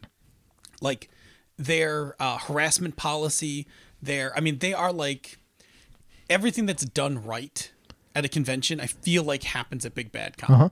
I'm seriously going to look for a way when I plan my to convention get out to season. San Diego or Oakland. It's in Oakland. It's Oakland. Yeah. It's not impossible. It's kind of far away. It's a plane ride. It's a plane ride, but it's like a long plane ride. Whatever. Airfare isn't cheap. I'll stop somewhere along the way. Okay. I don't know. So can I read one of the playbooks? Please. Is that okay? So the ambassador has 5 experience points. You mark XP whenever you introduce someone to a group of people, help someone find their game, pitch in to help out the staff or volunteers. Basic moves. Also mark XP whenever you compliment someone on a helpful thing they did, answer someone's questions about the game, help someone be awesome. When you mark your 5th XP, turn your playbook in for a new one. So the principles of this are: think about the well-being of those around you, address yourself to the other attendees, make room for others at the table, shine the spotlight on your fellow players, learn everyone's name, and let them be human. Man, It's so good. And here's the real quick, the description of the ambassador. You've been here before, to Big Bad Con or other events. You welcome newcomers and help them find a home here as well. Like, so good. And that's just one. There's a bunch of other playbooks too. Yeah. All right. Jesse Donovan Edmond on switching systems and awareness. So we talked about this in episode 221. I actually looked it up because he was the one that brought it up, and then we brought it up too. And we're not going to talk about the whole thing because it's a really lot of stuff. And what he was looking for was other people's comments and opinions, and we've already given ours. But he was talking about, once again, in this thing, there's a right and a wrong way to switch systems, and awareness and preparation can ensure that a GM does it well. And there's a little bit of a discussion on the back end about how, like, at some point when we're switching systems and we're reskinning games, or we're redoing games and whatnot, like, where do you go from being just a game master messing with a game to being a designer? Oh, that line is so blurry. And here, I mean, I actually went in there and I wrote about, I'm like, I'm going to be bold here and say, once you start hacking or drifting, setting, or mechanics, you're game designing at all. Right. I mean, the only difference becomes, are you going to do anything with it when you're done? It doesn't even matter. No. What I'm saying is, we game designed, and we were game designers when we hacked the Fate version of Underground. Correct. But no one else in the world would have known that because we never shared it. Correct. But we're still game designers. Without a doubt, there's no gatekeeping for game design. You made a thing, it's a thing. I think people that write adventures are game designers. I do too. For their houses. Like, you write your notes up for your game, like you just design stuff. Yeah, I mean, the only difference, I guess what I'm trying to get at is the next step beyond just doing it. It's putting it out there for people to have. Yeah, it's just share it with people. Yeah, I mean, you're already a designer, like, in my opinion. I mean, that is not exactly the thing that he was getting at, but it felt like that's what we ended up talking about. I think that's true. I mean, like, think about all the times, like, I've done this where I've written an adventure and I've put in, like, a unique mechanic, like a countdown timer or something like that. That's game design. Even when you've just written the adventure without the unique mechanic, you've used the tools to design a thing. Yes, absolutely. Yeah. Like, I support that. And I think there's been a thing bouncing around on the internet about, are you a game designer or not? Yeah. You are totally a game designer. Totally a game designer. Yeah. There's no criteria. There's no gatekeeping. Like, you made a thing, you're a game designer. I mean, if you really want to get into it, like, what is a professional game designer is completely different. Even semi-professional. Like, that's when you start getting money for the thing that you're making. I will say that's different, as well as publisher. Correct. Because sometimes game designers also become publishers. It's true. And publisher is very definable. Yeah. Like, putting your stuff out on the internet isn't publishing. That's like putting your stuff out on the internet. But publishing to me is more like you have refined your product for consumption. Well, I think there's a difference between professional publishing and then just putting your thing out there. Fair enough. Yeah. Because putting your thing out there is, you've just published it. Like, you put it on a blog, that's publishing it in a lot of ways. I mean, you've put it out there for public consumption. Professional publishing is different. I mean, we're talking about money then. I mean, really, a lot of times that's what we're talking. We're talking about money, or we're talking about spending money, or sweat equity. Sweat equity. We're talking about spending I mean, you're putting stuff in to make it better on coming out. Yeah, and you're probably also expecting something on the back end of it. You could be. Yeah. Like, for instance, for Rocker Boys and vending machines, we're not going to see a dime for that. Yeah, but that is a really nice promotional piece for us. Yes. There's a reason that it exists. It is, but as a product, we spent, I'm not shy to say this, we spent $60 on art. Mm-hmm. We're not getting that back. Like, that's just encoded money I sent out the door. We're not getting it back as a direct result of that thing. No, of course not. Yeah. I mean, there's tangential things that you're absolutely correct. That's $60 on marketing. Yeah. And to be honest, I'd have spent it anyway. Like, I really liked. I know, but if I didn't think it was going to do that, I would have told you not to. I know. I mean, I was happy to do it. One, because I love Megan's art, mm-hmm. and two, it really worked. Like, the product looks really good, and I'm really happy that I'm going to jump in here real quick. Just it'll derail for a minute, but and now I can't think of his real name. Extenebrae in the chat room. Oh, that's Brandon Barnes. Brandon, thank you. He said, question is, how do you start designing? Well, I think I think Chris hit on it. You start designing the first time you start making you're writing your adventures. If you're talking about how do you actually, like, make a game, put a pin in that. Yeah, like, I mean, we could have that talk. I thought we had at one point in time, and I have to go look for the episode. Maybe I feel like at this point we could do it go again. Back and have that talk again. I mean, to be brief, you could just take a blank piece of paper and say, I'm making a game. Mm-hmm. Or you can hack a game. Yep. Like, hack a game is great because, like, hacking an Apocalypse World game, it teaches you a lot about You can learn a lot about making a game by hacking that game. That's a weird thing, right? Like, because you were specifically talking about game design, like designing the game portion of the game. Like, there is setting design, there's adventure design. Those are all different kinds of design. Like, I actually consider myself more of an adventure designer than anything else. Yep. Because that's and some people are setting people. Yeah. Some people are like really good at settings. Monty Cook is amazing at writing settings. Honestly, as soon as you start having the idea in your head for something, you're already designing. Well, then the next thing is, as soon as you solve it. As soon as you, well, I mean, hey, it's. No, I'm not saying the final solution. I'm not saying the final solution. Not the final solution, but the as soon as you have an idea, you're on the path. Yes. Write the idea down. Then you're designing. Then iterate through it, make it better, share it with people. I mean, but you gotta where the pin goes is like is it board game? What kind of design are you doing? Because all those have different questions to solve. I say I put a pin in it. I think that would be a fun one to just chunk do it into. next week. Ding. Yeah, we could do it next week. week. We just do it next. Well, yeah, we'll do it next week. We'll chunk into that next week. I just want to help with it, and I know I'm not going to be around for a while. What's that? I actually want to help with that one. I know I'm not going to be around for a while. Oh, well, then don't do it next week because you're gone for 5 days. Yeah. We'll do mashups next week. Sure. Mashups is easy. We'll do the week. Oh, the week after is your guest episode. That's true. We're going to do all right, something. Brandon, we'll get to it. We promise. Yeah. Yep. But it is going to require Chris and I to It won't be like the Kung Fu episode. No, Chris and I have to be together working on the notes for that. Yeah. So we're going to do the Phil Carey segment. Oh, yes. Yeah, because Ben Wilson, he posted all of your backpack choices are now invalid, and then posted a Batman backpack for and it cost like $70 or something. It's awesome. I wouldn't even buy it for my kid.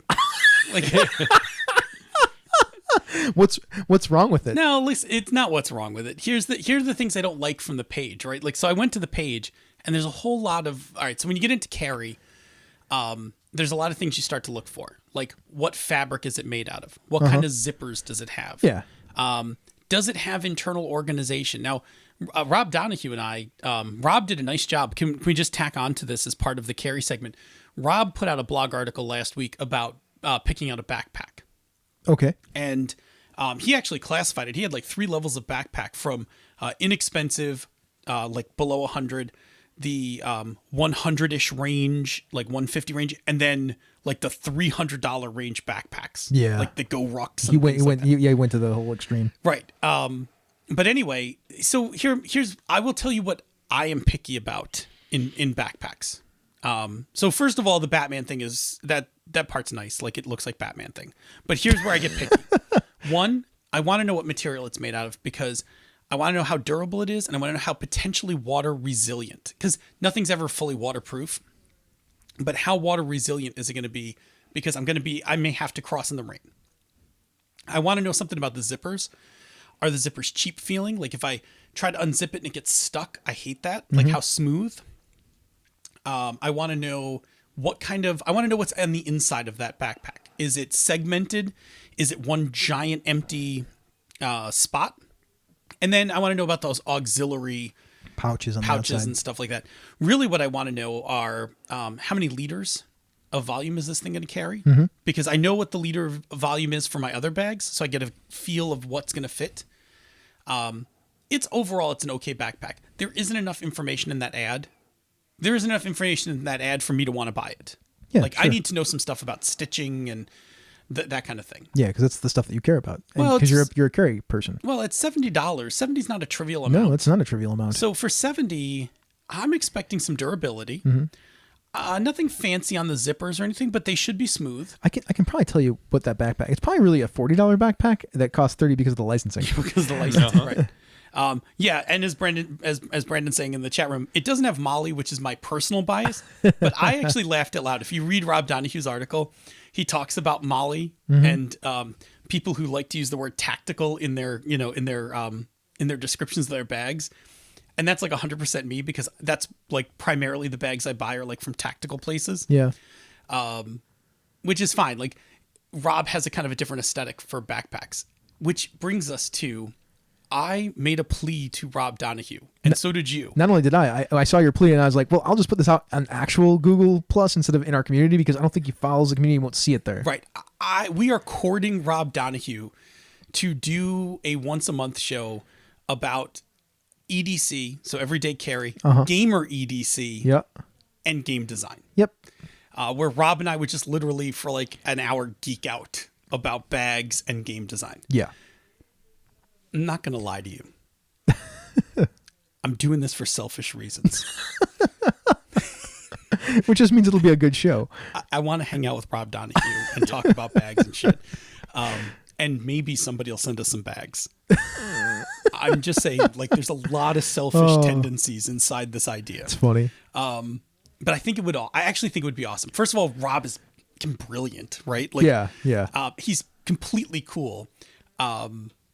And he loves bags. I love bags. He loves things like, I mean, I've seen him post like where he talks about how he puts his stuff together to take it to a game or to a convention or something.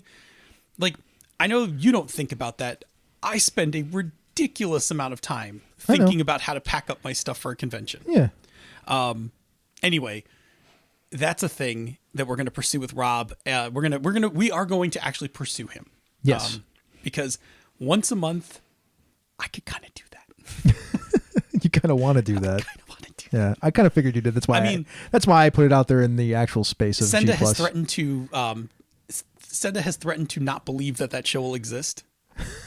Like, is it going to be like that other show that she does that isn't She's a Super Geek? Right. How Emily doesn't believe Senda has another show. Yeah. Senda has threatened to not believe in this show. Is that pod jealousy right there? Well, I think what's fitting is Rob would have to then buy Senda like Starbucks, because that's what I do for Emily. Yeah, except he's probably not going to do that. Yeah, he's probably not going to do that. Although we could tell Rob that Senda is the queen of everything. Yeah, the queen of everything. Yeah. But anyway, I bought a new bag. What? No. You know what? We'll save that for next week. Nice Okay, segue. Next week we'll talk about your new bag. Next week we'll talk about the 3V Gear Smuggler. Nice. All right, cool. Oh, by the way, I just need to do this for Ben. Your protester invalid 'cause it's Batman. It's really not. Okay. I like how he put it. He's like, well, here comes Vecchione to rip this thing apart. Yeah, it was great. It's Batman. Yeah. So Cam Banks acquires the Cortex license from Margaret Weis Productions because Margaret Weis decided that she's done making games. That happened. Yeah. I am. I don't know. I think I'm gonna not say anything else after that. Okay, sure. Yeah.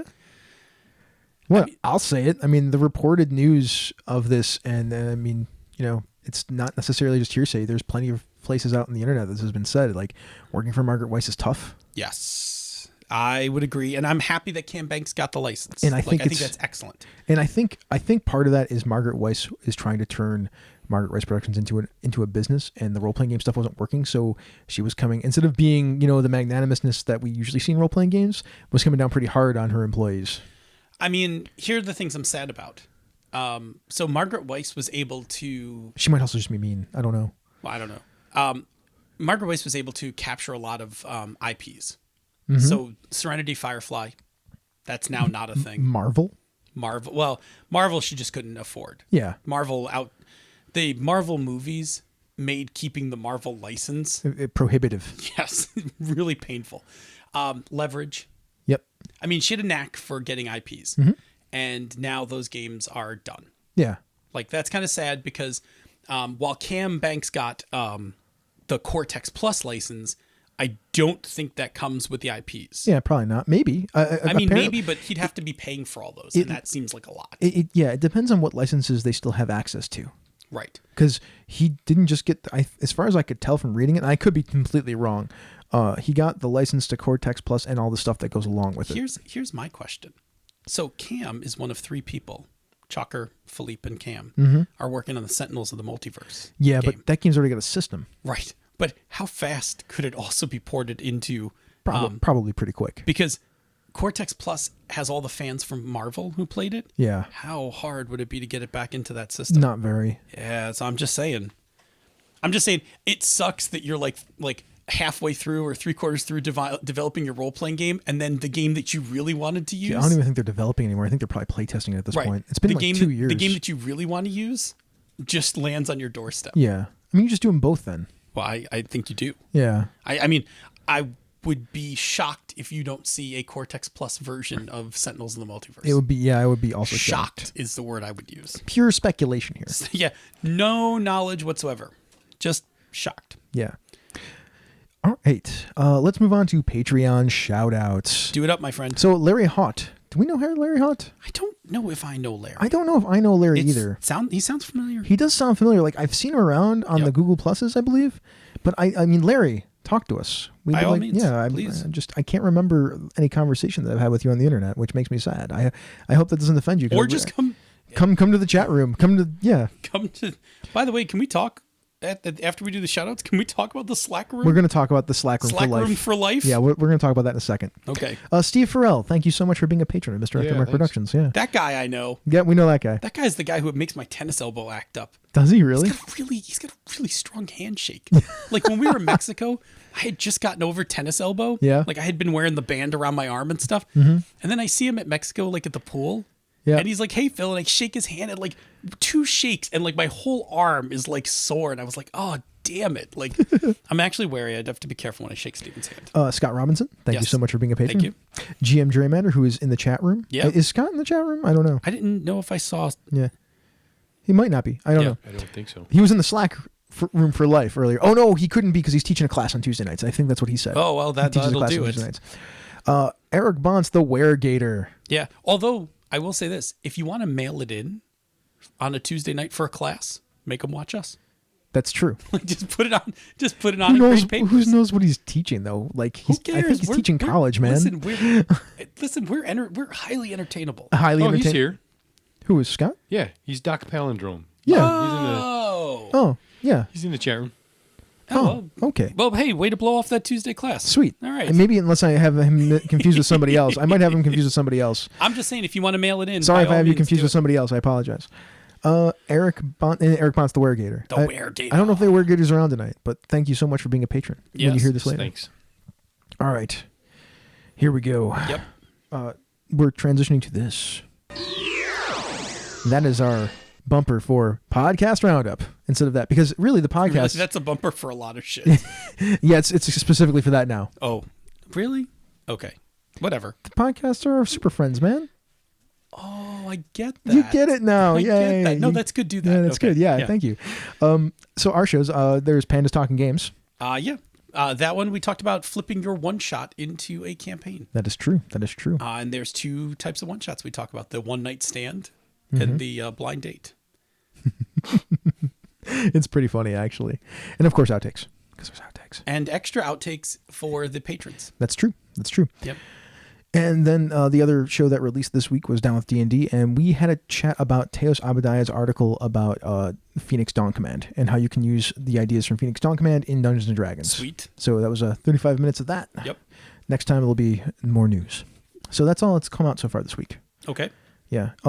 Last week, Garrett talked with Rob and Tony about building friendships through gaming. Oh, nice. Yeah. All my friendships are built through gaming. Yeah. So that was Threats from Gallifrey from last week. Yeah. All right. It's the Sean train. All right. So let me say a few things about this week's Gaming and BS. Which is on Heroics. Yes. First of all, before we get to Heroics, Sean should be the only one who reads the mongrel's letters. Sean's Australian accent. Isn't it wonderful? I mean, I'm sure it's highly insulting to people from Australia, but it amuses the shit out of me. Me too. So please don't let Brett read any more of pure mongrel's letters. Sean needs to read those. Correct. Okay. As long as we're both on the same page. Yeah. Then we talked about Heroics. They brought up a similar thing that Senda and I brought up when we talked about evil campaigns, which is essentially the goblin baby conundrum. Yeah. Like, if you want to know how good your players are, hide some goblin babies in an encounter and have them find them after the encounter. What they do with those goblin babies will inform you a lot about who they are. So they had Alex Kramer on from Gamehole, the man in charge of Gamehole, and he talked about how in the Hill Giant setting adventure there are some like Hill Giant babies. Oh yeah, that Alex just takes out. Yeah, he said he just takes that out of that room out of the adventure. Yep. Because it causes problems. Mm-hmm. it's a great way if you want to see your if you want to see your players fight. Like if let's say you drank a half a bottle of Jack Daniels. Okay. Well, let's say, for instance, you drank a half a bottle of Jack and Daniels. you had to run a game the next day. Yeah, sure. And you're like, I don't want to cancel the game, Uh-huh. but I'm ridiculously hungover and I kind of need to mail this in a little. Sure. That room will kill like an hour It sure will. because the players will just fight among themselves for an hour. You could just drink some Gatorade and relax. Or you could, run Siron for the first time ever Yeah, there you go. and try to be creative on the fly.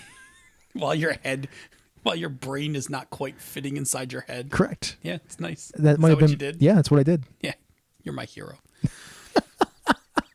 I mean, I will give you part of my liver when yours fails. Thanks, man. I appreciate it. I mean, you thank me now, but you'll pick up my caffeine addiction if you get this liver. I mean, just know that I think I don't have a caffeine addiction already. this thing is seeped. Oh, this thing man. is seeped in caffeine. So like I mean, I am taking uppers and downers. I'm way too fast these days. Like, self-medicating yourself. Yeah. Yeah. I'll get out of it, folks. Don't worry. And by uppers and downers, you did mean drinking and caffeine. Correct. Thank you. Yeah. We're not. We're not talking about Coke and other things, Just man. I'm specifying just for law enforcement purposes. Yeah, I appreciate that. All right. Also, Brett said some very nice things about Hydra Hackers. He did. Thank you, Brett. Because we had just that week had put out the information page for Hydra Hackers, and he threw it out there to everyone. So thank you, man. And that is coming for playtesting at some point in the near future or distant future. So Sprint 2 is play testable by me because it doesn't have any setting material. Sprint 3, I would like to be play testable by other people. Yeah, that's when I get to do everything to it. No, you get to run it the way I wrote it. Don't hack the game I'm while not it's going to hack it. I'm going to develop it. Yes. Well, that you can totally That's when do. I get to do everything to Yeah. it. I actually don't. That's also when I get to start writing like play sets or other things for it. Yes, absolutely. Okay, that's all I'm saying. That's good. I'm good with that. She's a super geek. Hold on. Hit it I am. so I can say the thing at the end.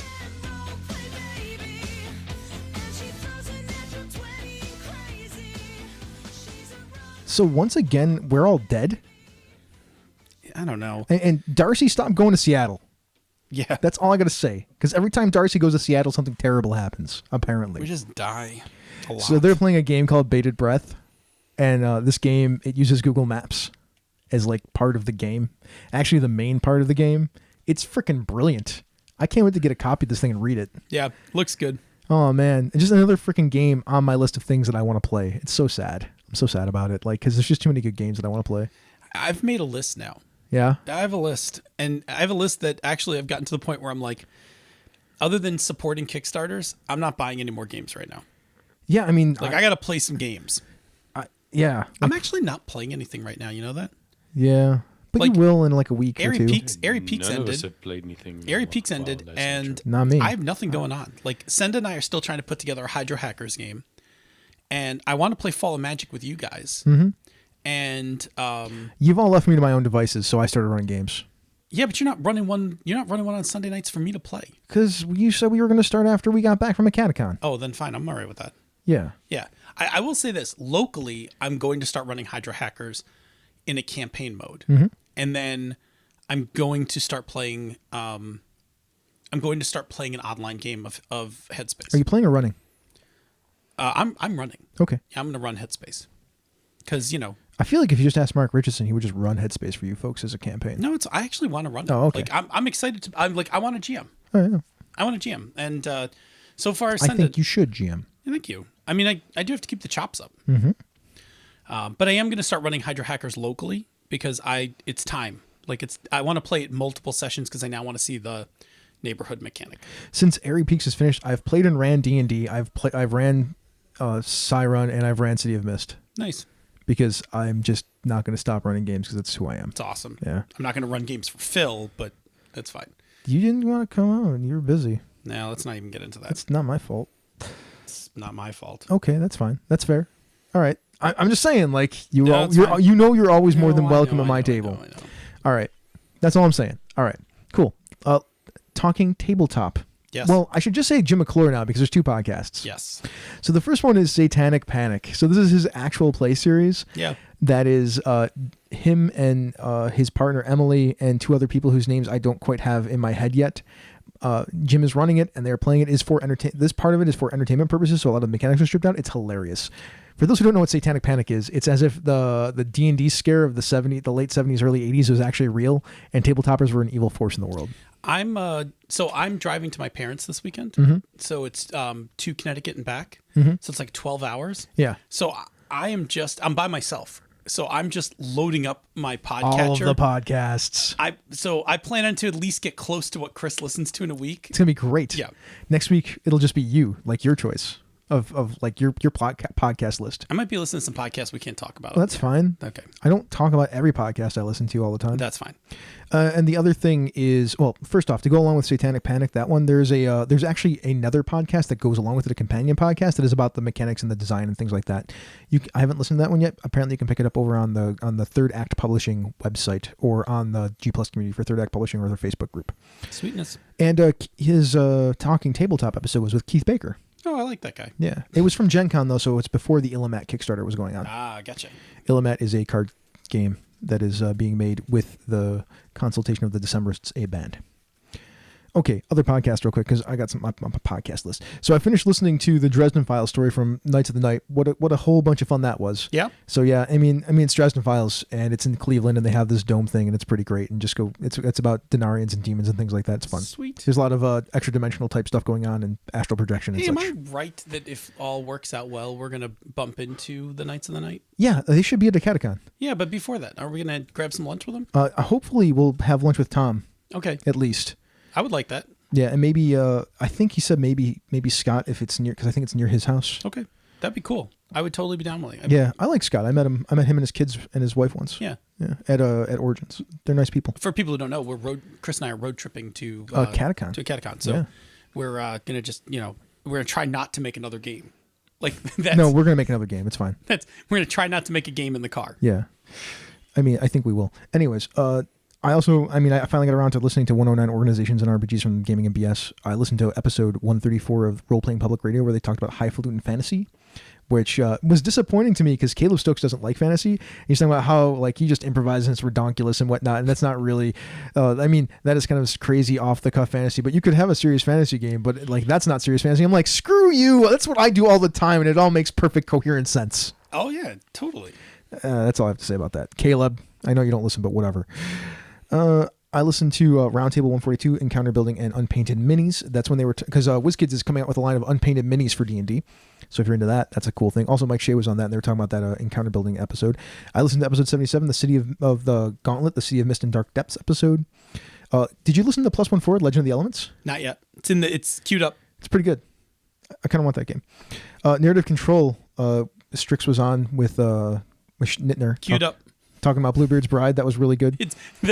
They're all lined up, man. I'm knocking them all down. The graphic novelty panels, Comics 101 panel, who made who? So that's they're doing a series of comics panels for new comics readers, like the 101 of comics. It's pretty great. All right, wait. Is there any chance that they'll do a Claremont X-Men episode? I don't know. You should just ask them. They're in the chat room. Can you guys do a Claremont X-Men episode? Like that would be like be still my heart for an hour podcast about Claremont and the X-Men of the 80s. Seriously, not kidding. I listened to episode 0 and episode 1 of Whelmed, the Young Justice Files. I am almost ready. I have been watching.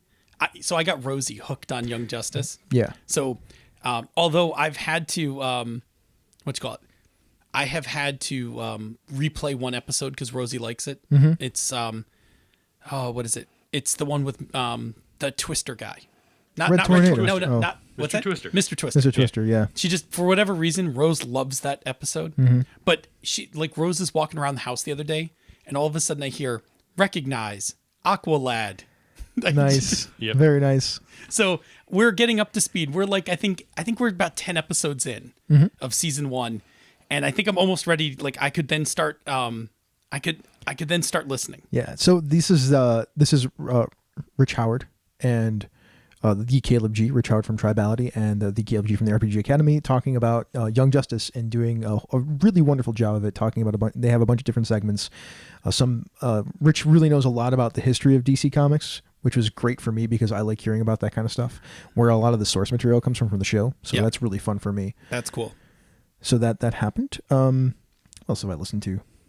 Man, Have Spellbook Will Travel, episode 4-1. That's the newest one. Have Spellbook Will Travel. I love that show. I don't know why people aren't listening to that if they're not. I highly recommend it. And that's about it. That's all I've been listening to so far. I'm going to tell you what I got queued up. All right. I'm going to tell you what I got I have a million podcasts to listen to. I know you got like a million. I'll I have a million I have to listen to. Right. Here's some of the ones I got queued up. I got play on target, figure out what players want. Mm-hmm. Which one is this? I don't want to actually play it. Don't play it. Who is this? It's it's Alex Mayo? Alex Mayo's podcast. I didn't know Alex Mayo had a podcast. Oh, it's all about graphic design. Oh man, I should totally listen to that. You haven't listened to this yet? No. Oh, well. I got a podcast Chris don't know about. I got some surprisingly awesome to listen to. I got Narrative Control, Legend of the Element, Modifier, Scaling Games Part 2. Yeah, that's on my list. That's on my list too. I got Tabletop. I got episode 33 of Discern Realities. I got that too. Episode 78 of The Gauntlet. Yeah, I got that too. Bated Breath. Yeah, I got a couple of these. And I'll probably have more because I'm going to clean up a few feeds and load them up. But I want to get them all. Oh, it's called Spell Check, by the way. Is Alex Mayo's Spell Check? Spell Check. Okay. I'm gonna get them all queued up because, like I said, I got 6 hours of driving down, 6 hours of driving back, 12 hours of by myself, no kids in the car, can listen to whatever I want. Kind of excited. Last thing before we get out of here. Board game podcast. The Brawling Brothers. It was recommended to me by Mo Tusino, the Canadian God of Gaming. Said it was really well produced, really great. It is. They're hilarious and they do a really great job. They talk about the games that they played. It's like a 2.5 hour podcast though. Whoa. But it's like a better quality podcast than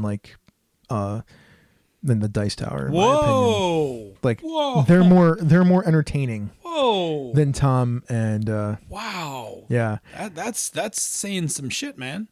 I love Dice Tower. I like the Dice Tower a lot too. Yeah. This is just more fun. Yeah. Yeah, and the things that are wrong with what's that other show that's on the Dice Tower that's really long, that's forever? Oh, Secret Cabal. The Secret Cabal. Well, the things that are wrong with the Secret Cabal are right with the Brawling Brothers. Yeah, the Secret Cabal was a show I went to listen to it one time because I wanted to listen to what's that Cthulhu game you have that you love? Arkham Horror, the other one, the Eldritch Horror. Eldritch Horror. Thank you. So I was like, oh, I'm gonna go listen to the Eldritch Horror one. I download the thing and I'm like, geez, why is this file so big? And then I look at the timestamp and I'm like, holy crap, how do these guys put this podcast out? Like, it's all damn day. Yeah, it is. Yeah. That's because they record all damn day. They record all damn day. Yeah, it's crazy. The Brawling Brothers are a little bit more like us in a lot of ways. Well, then I like them already. Yeah. They might have a better... do they have a Bob? They don't have a Bob. Well, then, whatever. They have a better soundboard than us. Well, I feel like we just don't try hard enough. I don't try hard enough. That's my fault. All right, what's going on in the chat room for life? Well, once again, great crew. Of course. Do they have anything that they want us to talk about yet? Or should we just move on to the thing so we can get to the after show? There's a couple. Okay. Ange had a comment earlier. Hey, I have thoughts on this. Understanding the way story structure works is essential to improving a game. You need to know what type of beat should come next or what makes sense to happen next. It doesn't have to be planned, which is an excellent point. It's true. Nikki wants to know if you guys are going to record the Peanut Butter Jelly Time song wearing the costumes. Yes, that is accurate. Peanut we butter could do jelly that. time, peanut butter jelly. You know, okay, that's enough of that until we have the costumes. Yeah. D Jackson 7581, who is someone new to the chat room. What's your favorite G4 show? I don't listen to G4. I don't watch G4. Yeah. I used to a long time ago. So And a correction, Doc Palindrome is in fact actually Jesse Edmond. Okay. Was an oops in the chat room. Oh, all right. So you were right. Scott's not there. Yeah, Scott's not there. Oh, see, Scott is probably teaching. Yeah. Teaching. And we do have one idea for the after show for the reskinning stuff. So. Oh, good. Well then, thank you so much for listening, everybody. Yes. If you are free Tuesday evenings, 8:45 p.m. Eastern, 6:45 p.m. the Queen's time, you're welcome. Come join us live on Twitch where you can chat with the other listeners in our ever awesome chat room for life and occasionally ask us questions. Also, if you are a patron at the $4 level or higher, you get an invite now to the Slack room for life on our Slack, where everybody joined today and blew up the Slack. There was like something like 1,000 messages. It was ridiculous. So many messages. So many messages. It was awesome is what it was. It was awesome. Awesome sauce. All right. If you cannot make it to the live show, check out our podcast each week wherever you get your podcasts and take a listen to some of the other shows in the Misdirected Mark Network, such as Down with D&D, Threats from Gallifrey, Advantage to Insight, Pandas, Talking Games, and Cypher Speak with Darcy and Troy. You can and should also check out some of our brother and sister podcasts, She's a Super Geek, Talking Tabletop, The Shrieker, Knights of the Night, and the always amazing Gaming MBS. After you have listened to us and want to praise us for our genius, you can leave us some feedback. You can reach us directly, Chris at misdirectedmark.com. It's never like in the middle with you, is it? It's either terrible or amazing or super egotistical or something. It's never like, if you want to just come hang out with us, talk to us, have a chat. Well, I feel like people, if you water it down and you're just like, if you want to tell us something, you could email us. It's true. It's boring. No. So, So by the way, just to continue the thing, that's me. That's you, Chris at misdirectedmark.com. It's me. Phil at misdirectedmark.com. That's him. Bob at misdirectedmark.com. By all means, send your peanut butter and jelly recipes and pictures to Bob. Bring it on. Check out our Facebook group. Yeah. Go hit us up on Twitter at misdirectedmark, at DNA Phil, at Robert M. Everson, at The Light 101, serving up your postmodern jukebox hits all day, all night. Anytime. And, of course, come to the Coruscant of our social media community, our G+ community. Yes, which is getting ever so close to 300 people. Yeah. All right. If you'd like to be generous, you can back our Patreon and partake in the shoutouts and getting the pre-production show notes. You got it. Can I just tell you something? Sure. Can I pause you for a second? You got to bump this. I'm gonna add to this copy right now. Please do. If you back at any level of the Patreon, you will get the after show. Yes, you will. In addition, so the after show, for people who aren't aware, is the 15 to 20 minutes of time that we take after the end of the show where we talk to the chat room. In addition to that, you get other goodies like when Senda records a cover of a song. Yep. That gets dropped in here. Patrons this month are getting our Rocker Boy and Vending Machine 1 month before everyone else. Yeah, we give away the goodies. And we give away the bonus outtakes from Panda's Talking Game. So even if you're not listening to that, you can just listen to Senda and I screwing up on the mics. That is correct. And as I just mentioned, if you're at $4 or higher, you're in our Slack channel, man. That's right. In the Slack room for life. You are in our house. You can just talk to us whenever you feel like you can it. talk to in the hizzle. First of all, let me tell you, there's now some seriously awesome people in my Slack channel on a daily basis. Yes. Not that you guys weren't, but now I have more. And second of all, that channel is hard to keep up with. Yes, it is. Like, I can sample it. Like, I can go in and watch it for a little while, and then I'm like, I got to go back to work. So far, I've been okay. I feel like when I go back... You're not working all day. Like that's not true. I am. You are, but you have a little more control and not a boss watching you. Also, like, it's my job to check it. Yes. Yes. So anyway, all I'm saying is that we're underselling the patron at this point. We are underselling the Patreon at this point. And by the way, our Patreon reached a milestone level. So Senda and I are recording a live episode of Panda Talking Games in person, which never happens, in panda costumes. And I'm going to stream it. I have seen my panda costume. It's awesome. Also, me and Phil will be recording a rom-com version of A Single Moment. Oh my God, I can't wait. I can't wait. It will be done probably before November's over. Oh my God, I hope. can't wait. I'm going to try. That's going to be it's my fine. Come my over goal whenever. is to get it done before November's over. Come over whenever. Do you want to hold hands while we do it? Of course. Okay. We should probably just stream it too. All right. That won't be I'm awkward. getting all blushing now. No, he's all blushing and stuff. It's so cute. I'm all blushing. Look at him blush. Oh, So it's that's the Patreon. You get a lot of stuff these days. yeah, that's what I'm trying to say. Like, we need to fix this I mean, copy plus because if- we're underselling. If you're a D&D fan, like whenever I come up with some D&D thing that I feel like putting out, which is like once a month, once every other month, like you get that too. yeah, join. Like that's the way to get the extra stuff. Yeah, and the $1 level still gets you a bunch of stuff. That's true. All right. Well, that's still to you. Oh yeah, that's back to me. Rock and Roll Play Babies by Kieran Strange on the album Adamantine Heart, which you can get by clicking on the link in the show notes. That's right. This has been a Misdirected Mark production, the media arm of Encoded Designs. Mic drop. We out.